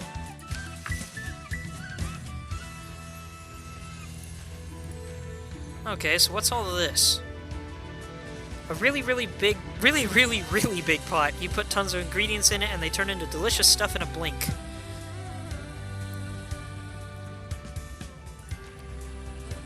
Oh, I love the little KB doodling. Sluggy long legs filling. Originium slugs have legs too? Looks really meaty, but shrinks when cooked, so you have to eat a ton of them to get full. Also a huge pain to eat. What's with the... Oh, because KB's a dog, right? Regular Originium slug. Not filling. The kind of sluggy that's everywhere. Huge pain to cook. You've got to chop these bits off and those bits off, and all you have left is a tiny bit. The first person to ever eat it must have been starving really bad. No, not this, Mr. Bob. Super cool mister who can chainsaw stuff and make beer and keep tons of sluggies and cook. I wonder what's his real job. Exploding sluggy, not filling. You gotta be really careful preparing this sluggy because it'll explode right under your nose. The rump's actually edible and it's spicy. Oh, and there's more if we scroll. Okay. I didn't notice the scroll bar there because it's right under the dog's or no, it just doesn't show up unless you scroll first. Hey there, Paul! Glad to have you here. That Versus logo looks just like the same one from Naruto Clash of Ninja 2.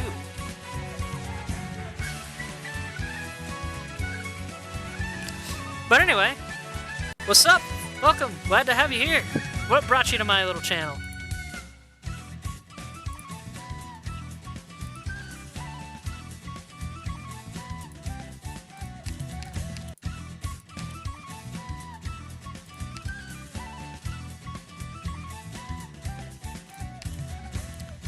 And getting into level 2, the most important lesson for professional adventurers. Oh wow, this map is tiny! I love it. It looks cozy. Like, clear it out and then you can like set up a bed or a sleeping bag in some of these corners. Yeah, I like it. This is cool. Let's keep... Oh! It's tiny because it's a training mission. Got it. They aren't labeled the same way. The training thing is up here. You know me through Melee's channel. Oh, sweet! Glad to have someone from Melee showing up here.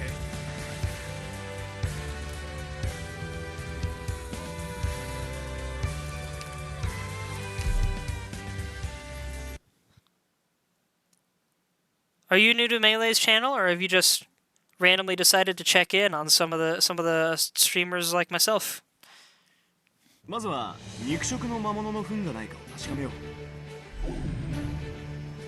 Oh, they zoom in on it, huh? I think that's pretty new, actually. I'm all pumped up after that, Mail. How long have we been on the move? Slow down! What's the rush? Weird that his character sprite is red, but the gameplay sprite is yellow.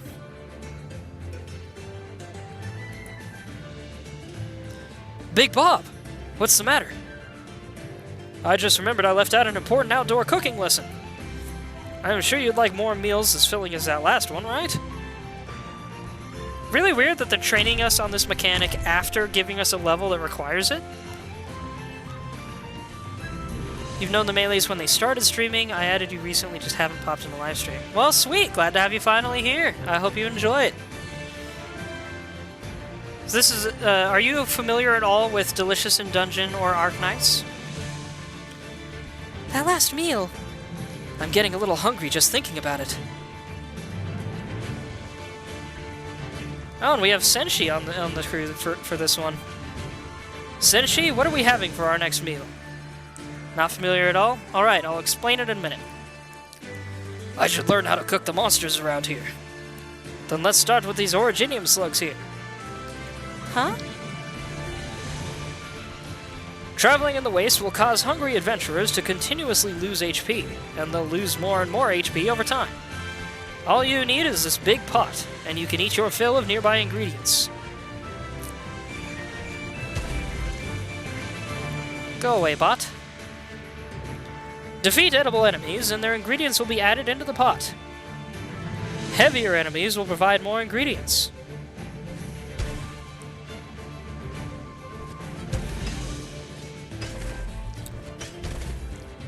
Ah yes, kill an originium slug, get a tomato. You can begin cooking once the pot is full. Oh, was there another talky bit there that I missed? Smells great! Now we can cook up our own originium slug feast too. A familiar aroma! Operators who have eaten will gain a slight attack increase and continuously recover HP. But the food inside the pot will deplete over time and eventually run out. You can defeat edible enemies to refill the pot. If the pot runs out of food, you'll have to go hungry again. Huh? I don't want to feel hungry again. Sometimes you might meet unusual enemies. For example, see that sleeping slug over there? I'll take a look.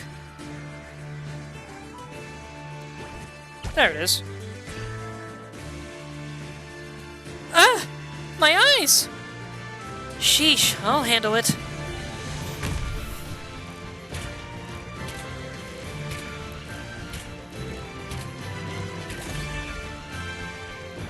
So if it wasn't obvious already, Paul, this is a tower defense game. Tactical tower defense. It's my favorite mobile game. Well done. This is how you can obtain unusual ingredients. Like the shiny berries, for example. They can be used in a number of ways. You can place them directly inside the pot to cook unusual meals and give everyone a special effect. Or you can feed them to an individual operator to enjoy on their own. Of course, you can also just place them on the floor for some unusual effect. This great land of ours is huge. What is edible and how to eat them is up to you guys to figure out. Use my Bob's Gourmet Guide as a starting point. If you run into anything new, make sure to note it down. And tell me all about it next time we catch up over some good eats. So yeah, Arknights is a tactical tower defense game, and I am currently going through the Dungeon Meshi, also known as Delicious in Dungeon collab event that just started today. Hold on a minute, what does Senshi do here? Begins cooking and stops attacking for 10 seconds. During cooking, all allied units within a range recover HP equal to 45% of Senshi's attack every second. Afterward, heal all allied units within a certain range once for 180% of attack and restore 10 mana. So Senshi is the one way to restore mana to allies within a match without pulling the allies out.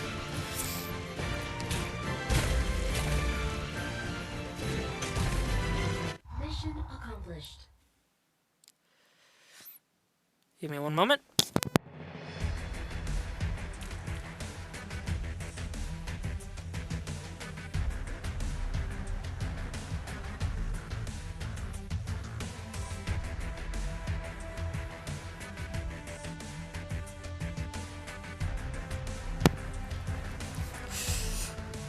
Alright. To explain a little further, Dungeon Meshi, or Delicious in Dungeon, is a manga and anime series about these characters traveling through a dungeon and trying to survive off the various creatures within it because they didn't have the resources to stock up before their trek. It's a combination adventure and cooking show. Fantasy cooking show, I guess is a good way to put it.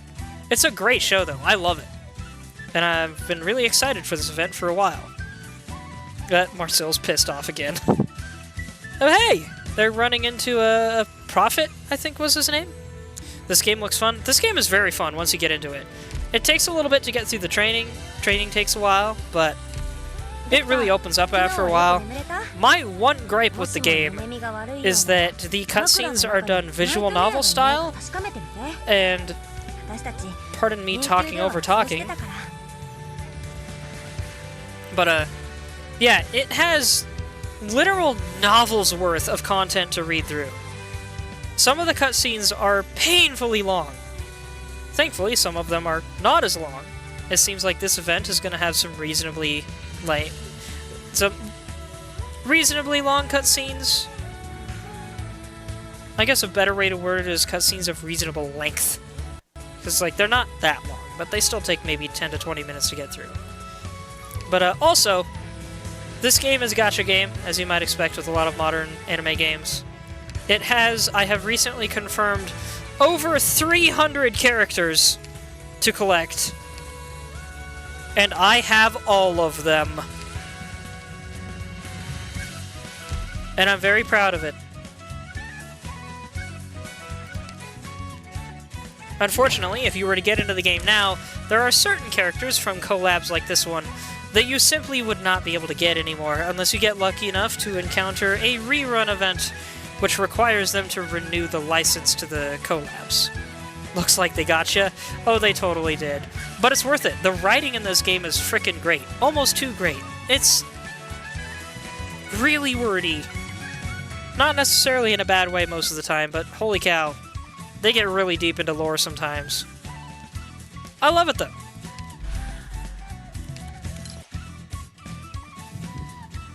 I don't know what that emote is. It kind of looks like a bunch of aspirin.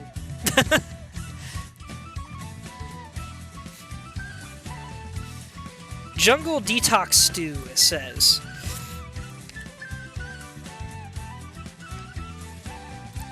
Jungle Proverb. The antidote to a poison is often within 7 steps of the poison. Interesting. Alright, one exit to deal with this time. That makes things much easier to understand. We've also got some fiery tiles to deal with over here. I wonder what's up with that. Of course, this is going to allow Chilchuck to show off his ability to ignore environmental effects. We can place him right here or right here to hit the enemies that come straight out of these exits? Entrances? Spawns. Let's call them spawns. If it wasn't obvious, Paul, you want to stop the enemy from getting through the blue exit.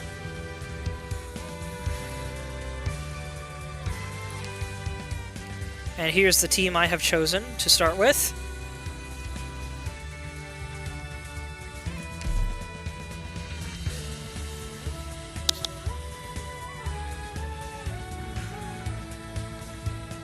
Typical tower defense. To a point, yes. You call your front door a spawn as well? I mean, it technically is. Anytime you go outside, you have spawned in the world.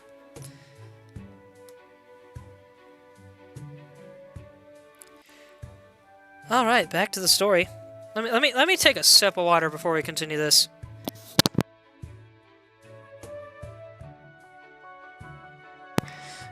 I want to be a voice actor, Paul, so I like to give voices to these characters.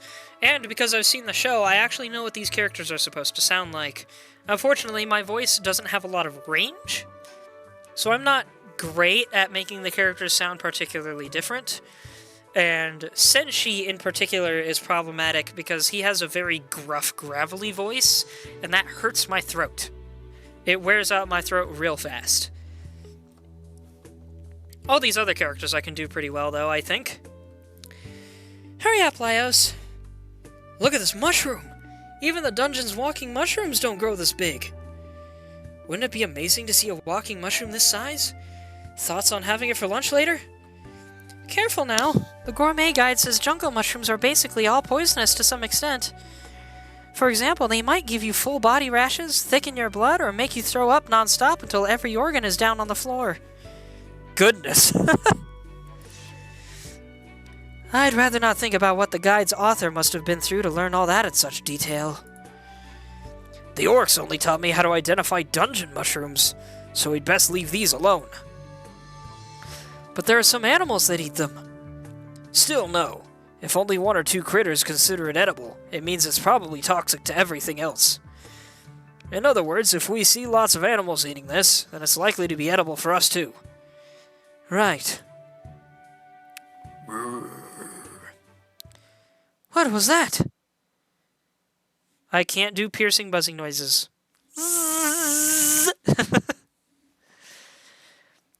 There's something flying towards us. Careful, everyone. Ah! Oh wait, is it the big ugly thing?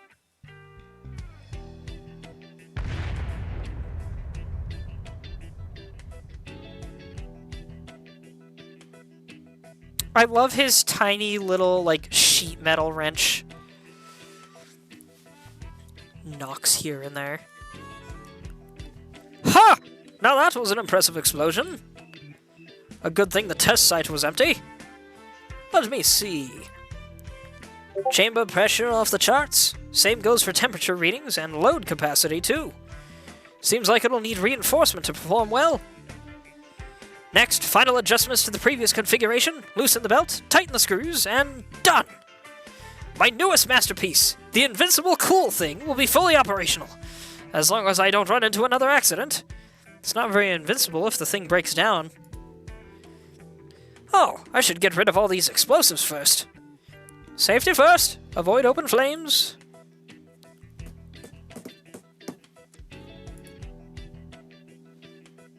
Can you guys hear me knocking on my desk?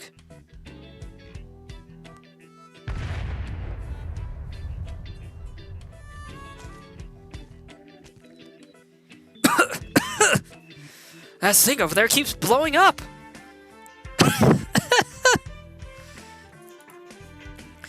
You alright, Marcel? I'm fine. It's just a little dizzy. There's more. Careful! A golem? Maybe a gargoyle?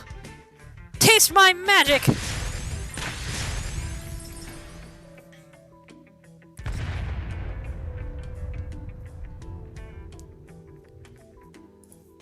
Lots of explosions. High Priest? High Priest? You there? What was that? What? A crocodile? Or a beast man with a crocodile head? Huh? What's a beast man? He can speak too! Why wouldn't I be able to? Hey, you there, Durans! Did you crawl up from the underground? Durans? Is he talking about us? See any other short ones around here? Are you saying me and Chilchuck look like the same race to you? Don't you guys have Half-Foot here? What are you talking about? Is something wrong with you all? Right, have you seen our High Priest here? High Priest? Old guy, shorter than me, wears glasses. What's he doing in such a dangerous place? Dunno. He thinks in mysterious ways. Well, we haven't run into any old men. He also moves in mysterious ways. Guess I should just give up and get back to the tribe then. Like all the times I went out and looked for him before. Goodbye, strange tourists. Wait, can I ask if you've heard of Rhodes Island? Heh. Lucky for you, but also unlucky. Because I feel like I have, but also not. There's someone else in the tribe who I'm sure knows where this whatever island is, though. But that person happens to be that high priest you're looking for. Bingo. How's this? Come back with me. We hardly ever find him when we go looking, but he always comes back sooner or later. Not knowing that he was literally just there 2 seconds ago.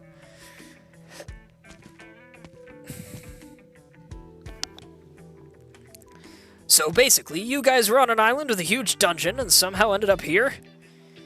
More or less. Do you know anything about it? What's an island? Huh? It's a landmass completely surrounded by sea. What's a sea? A large body of water? You mean a lake? You really like to use strange words. Well, is it because we're inland right now and you haven't heard of... It's because your questions are so strange. I've never heard of a sea, an island, or a Marini village. Were you swept here from the other side of Terra by someone's tail or something? Terra? It's what we're standing on right now. Marcel tries to read the crocodile man's face for any sign he was pranking her. Unfortunately, the only message she gets from his eyes is, "Am I talking to a fool?" Because, you know, she can read crocodile expressions.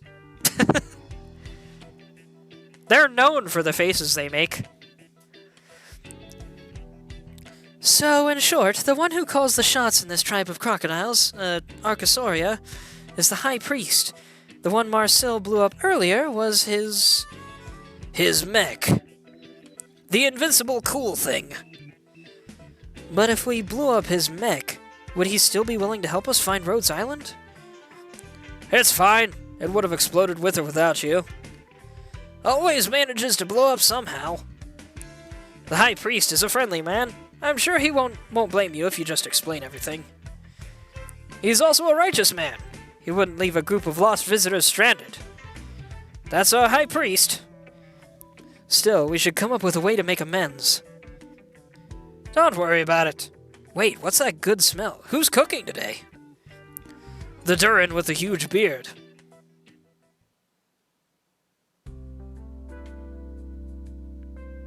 I kind of hate that I always imagine the Archosaurus to have raspy dinosaur voices. Terra, Akawala, living paintings, the dungeon. I can't wrap my head around it all. I can use magic here, so at the very least some of the laws of reality are shared.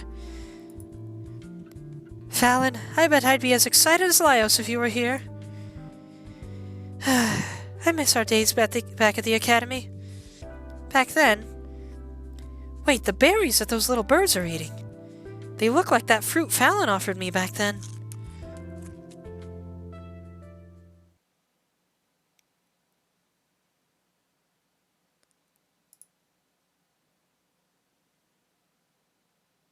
That was interesting. What's with the colors?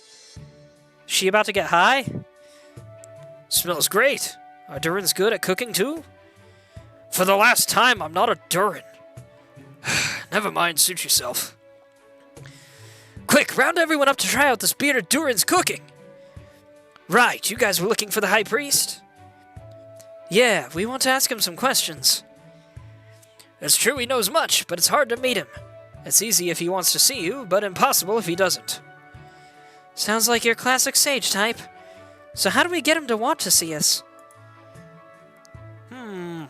Zumama said that if we wanted the High Priest to share his wisdom, we should make some noise to attract him. Noise? Would a big feast count? Yeah, something like that. No objections here. Let's ask Marcel what she thinks.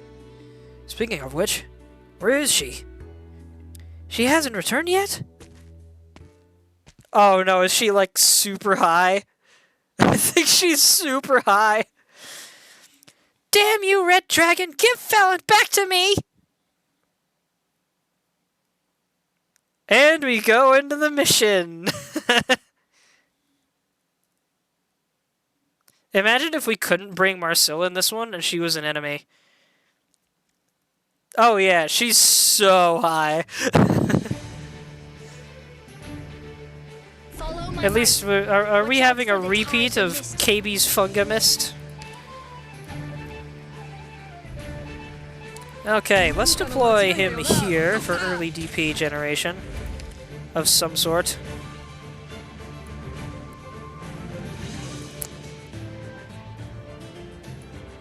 Actually, let's put her here.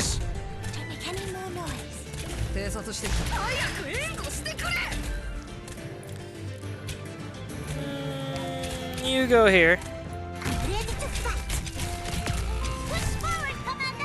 Ah, she's glowing, I guess, to show the level of her mana. How do I know when her mana's full?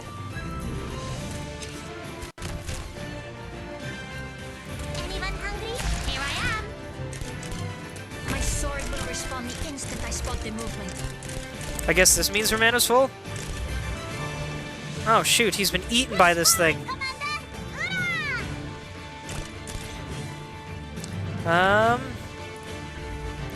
Let's do this. And this. From here, I should be able to cover everyone. Here's something yummy for you. Oh, there's the big ugly thing.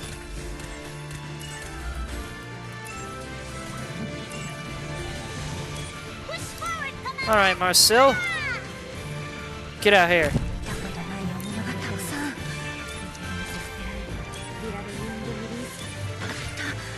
This thing just ate another fruit. Oh, it's gonna explode. That's on your last words? No. Ha! There he is. And he's on fire. Oh gosh. I need to slow down, pay better attention. I forgot I could have put Laios down in her place. Don't forget to turn off the skill again. Wait. Why do I need to turn it off?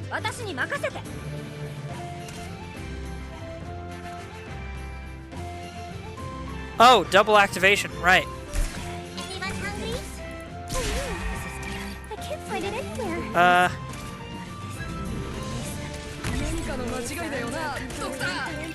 I say this once, protect your own life first. I'll bear the onus. Let's try hitting all of them at once if I can. Nailed it. And now we can activate the pot.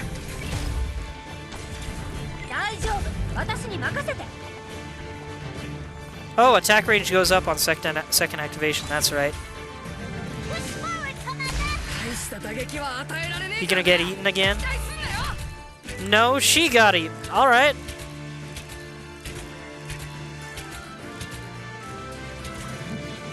Let me just, boop. Mission accomplished.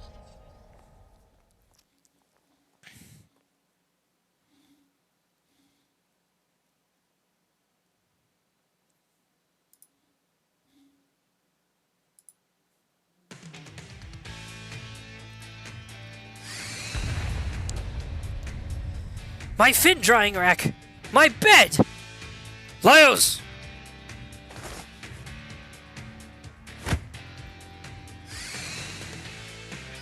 Since when was Marcille this quick? I think she's seeing us as the Red Dragon now. Then what do we do? Let me try calling her. Marcille! It's me, Laios! No way! You're way too normal! Laios is the guy who'd intimidate a basilisk with just a strange pose! I mean, she's got a point. Fine, if there's no other way to prove who I am. Rawr!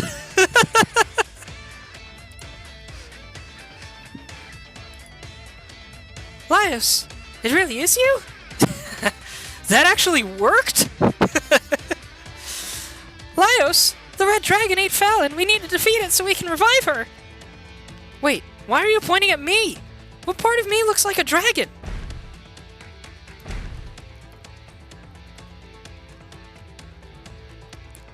Ah! What's her problem? Gah! She's stumbling around in a daze? Yes? Is she lashing out and babbling nonsense? Yes, yes. Foaming at the mouth? Yes, yes, yes. Then she's poisoned. Lucky for you, but also unlucky. The only one who knows how to make the antidote is the High Priest. All we have are kabibi grass that we use as a general cure-all for poisonings, illness, or upset stomachs. You can try using them, but I can't guarantee it'll work.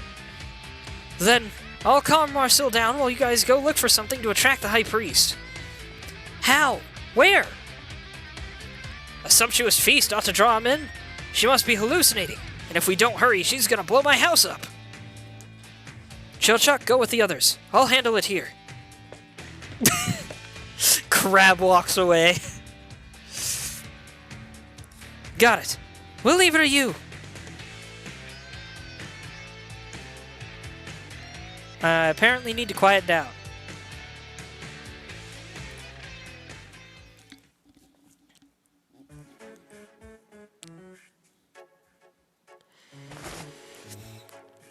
Phew, that should be enough fruit and fish. Thanks for guiding me, friend, but could I trouble you with one more thing? Fish?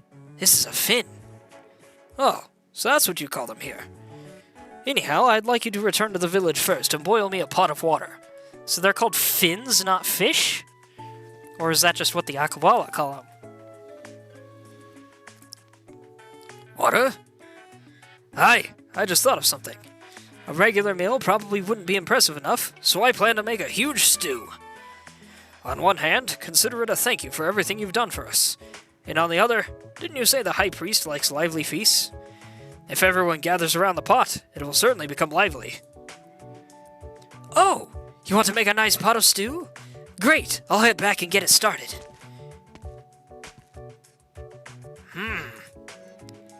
I have enough fruit and fish, but I still feel like something's missing.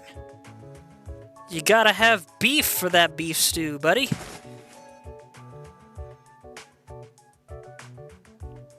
I actually had Italian stew for my dinner tonight. Odd.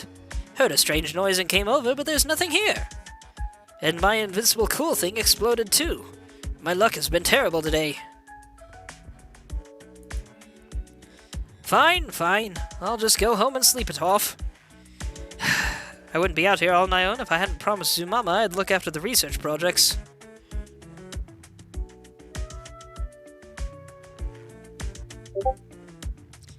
For anyone who doesn't know, Zumama is Eunectes. Plump and vibrant colors. A healthy bird. Let's check Bob's gourmet guide to see if it's edible. Fowl beasts are creatures covered with feathers that can fly. Edible and delicious no matter how you cook them. This should make for the perfect main ingredient. Eye-catching, too. I'm sure the High Priest will love it. This is it.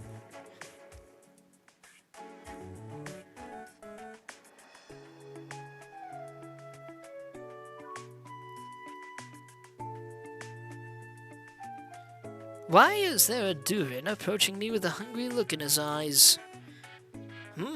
Hold on. Is he really a Durin, even? Huh, I see. How interesting. Wait, it's been so long since I last played Dead. How do you do it? I don't think you want to play Dead, dude. Not here.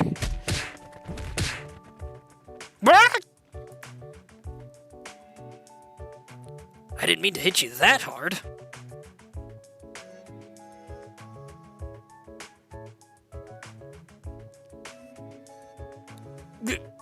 Good.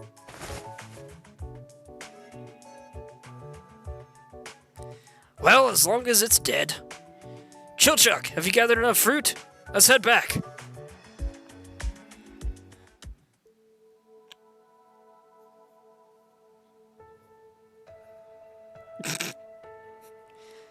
Laios, I know you're Laios, but why do I keep thinking you look more like the dragon?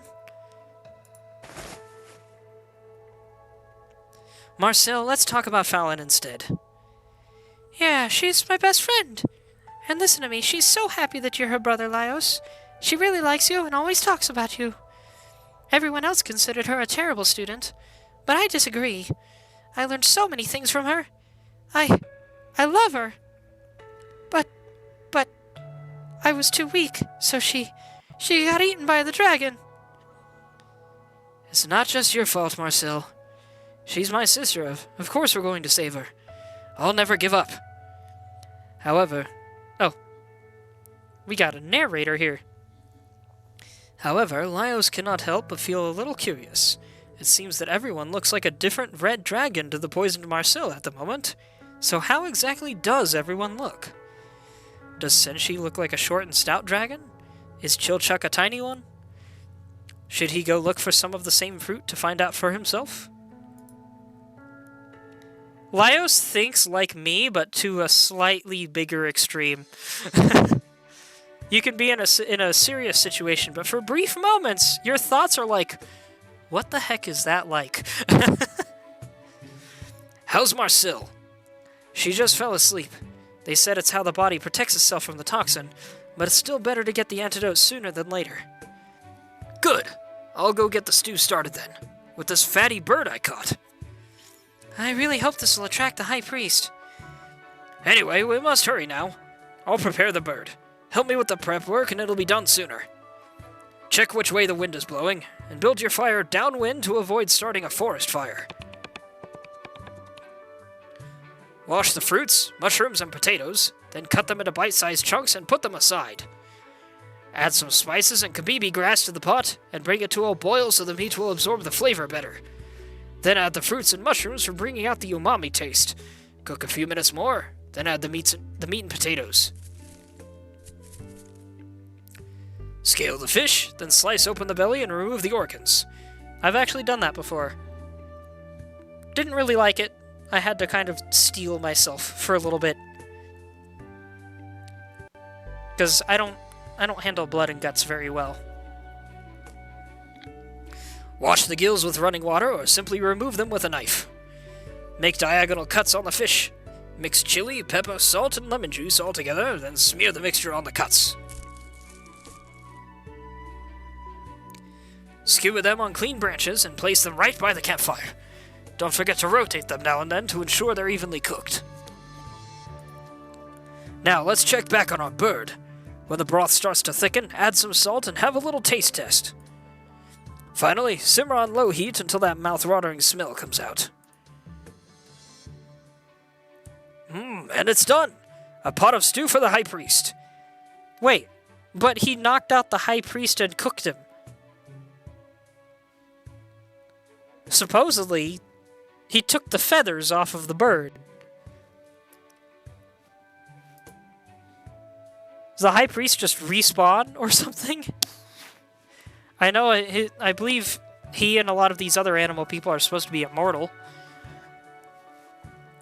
How do you usually get his attention?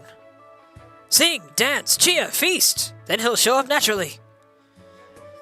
Alright, then let's dig in, everyone. The fruit and mushrooms enrich the flavor along with the herb's unique aroma. A good stew. It smells so good. The High Priest won't come unless you get moving. Okay. You too, Chilchuck and Senshi.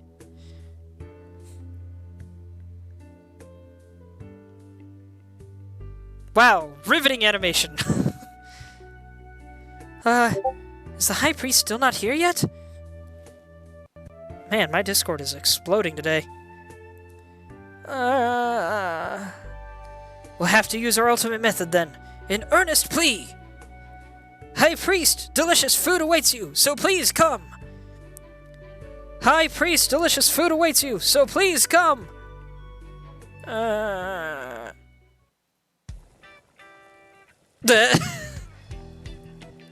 He's like genuinely treating the stew like it's a hot tub. Fatty bird and vegetable detox stew, fin grilled on branches. They have a whole recipe there. Oh, and he's eating the stew. Gugh.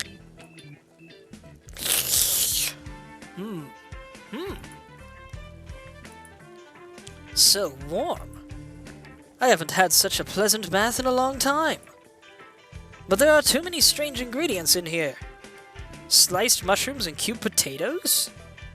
Chili pepper and kabibi grass too, even. Ugh, it tastes weird. Is this a medicinal bath? Oh, it feels like my butt is being broiled. It reminds me of the heat inside the cockpit before the mech takes off. This really is quite pleasant. I'll just soak it in and all the exhaustion from the explosion will disappear. How did the Akawalans not recognize their own high priest as the main bird in the stew? The bird came back to life? It revived in the stew? Could it be... Oh, is it an undying monster? High priest! What are you doing inside the pot? High priest? This fat bird? He was here the whole time? Ew. So that broth was this bathwater? Ugh, I just drank some. Oh, I wonder what the undying monster tastes like. Yes, I'm the High Priest. And during my bath, I figured out what you all want from me. Seeing how your companion is poisoned, I will certainly not sit idly by. I don't remember mentioning that. Ahem. To cure your companion, the best method is to drink this medicinal bathwater. I bet even a crazy feral wolf would come to its senses after having such a disgusting stew. Disgusting? If it's bad, I'm sure it's the main ingredient's fault. Since the High Priest has spoken, please have your companion try the blessed stew.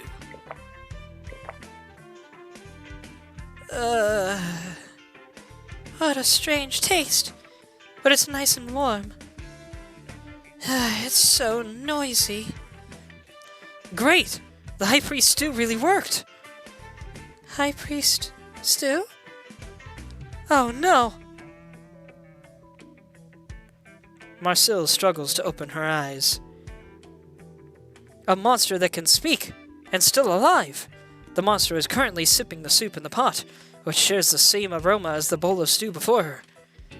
At the same time, Laios already has spoon in hand, and goes in for a quick scoop, sending it straight to his mouth.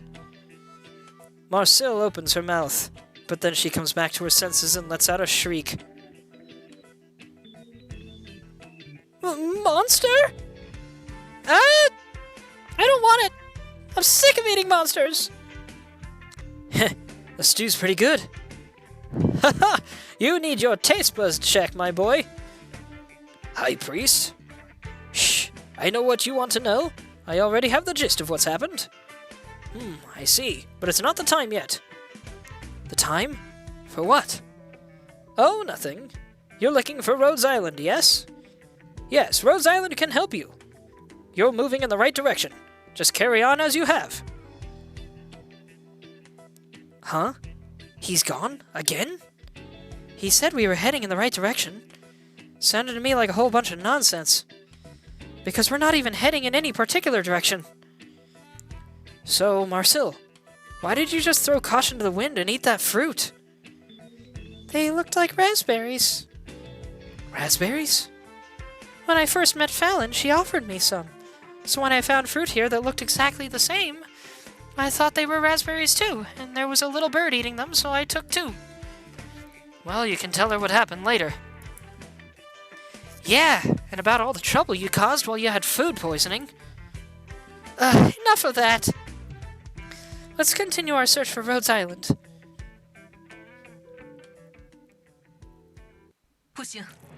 And that is Operation 2.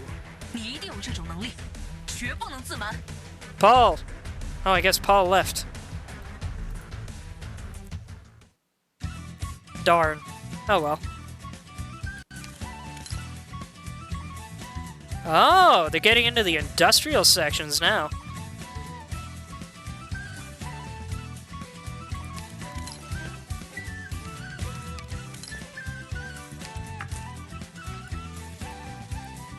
Alright, new doodles. Shiny Sluggy. Pretty shiny Sluggy with shiny berries on its back. Shiny berries are super tasty, but shiny Sluggies are scaredy slugs and run away if you touch them. Gotta be smart if you want to get the berries. Crawly Flytrap. This flytrap tried to bite me, so I ate it!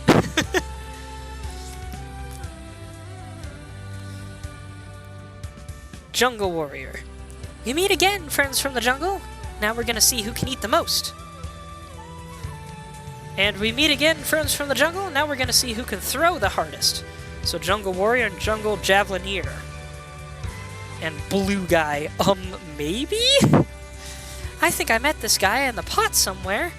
Oh, I remember. He's the High Priest. Berries off the shiny sluggies. I worked really hard to get these. Add it to the pot to gain ingredients or allow the operators to enjoy it on their own to obtain SP. I forgot I have to actually use it to do something instead of it being automatic. How to obtain. Defeat a shiny sluggy before it escapes. A crawly flytrap while it's digesting a shiny sluggy. Or a 1000-berry crab while it's carrying shiny berries.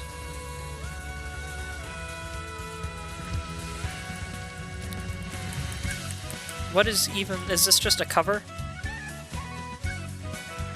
If you feed it to an operator, it will give 30 SP. That's a lot of SP.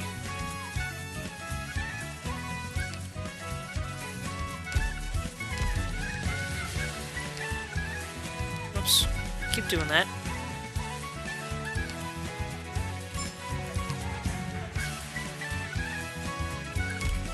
Well, cool. Unfortunately, it's getting a little bit late here. It is now midnight, and I really need to work on when I go to bed. And I'm also feeling quite hungry, and the story is not particularly helping. But I intend to read the entire rest of the story on stream, so I will probably continue this in the following days. Doctor, 昨日はよく眠れた? もしも夢見が悪いようなら Check for nightmares in your pillow. That's interesting. Anyway, I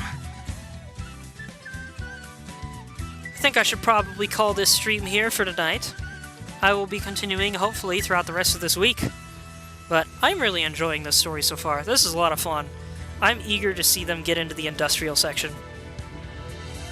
Or maybe it's what this is back here. I don't know.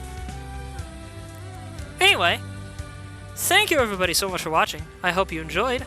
You may find my Discord and YouTube in my Twitch bio if you would like to see more content or chat with me, get updates, etc. Or if you're watching this on YouTube, you may find my Twitch at the Winter Prince 52. You're welcome, Faiku. I'm glad you enjoyed. And remember, I love you all, and have a wonderful rest of your night. Bye-bye. Oh, and frickin' check out Delicious in Dungeon. It's a great show. It's a fun time.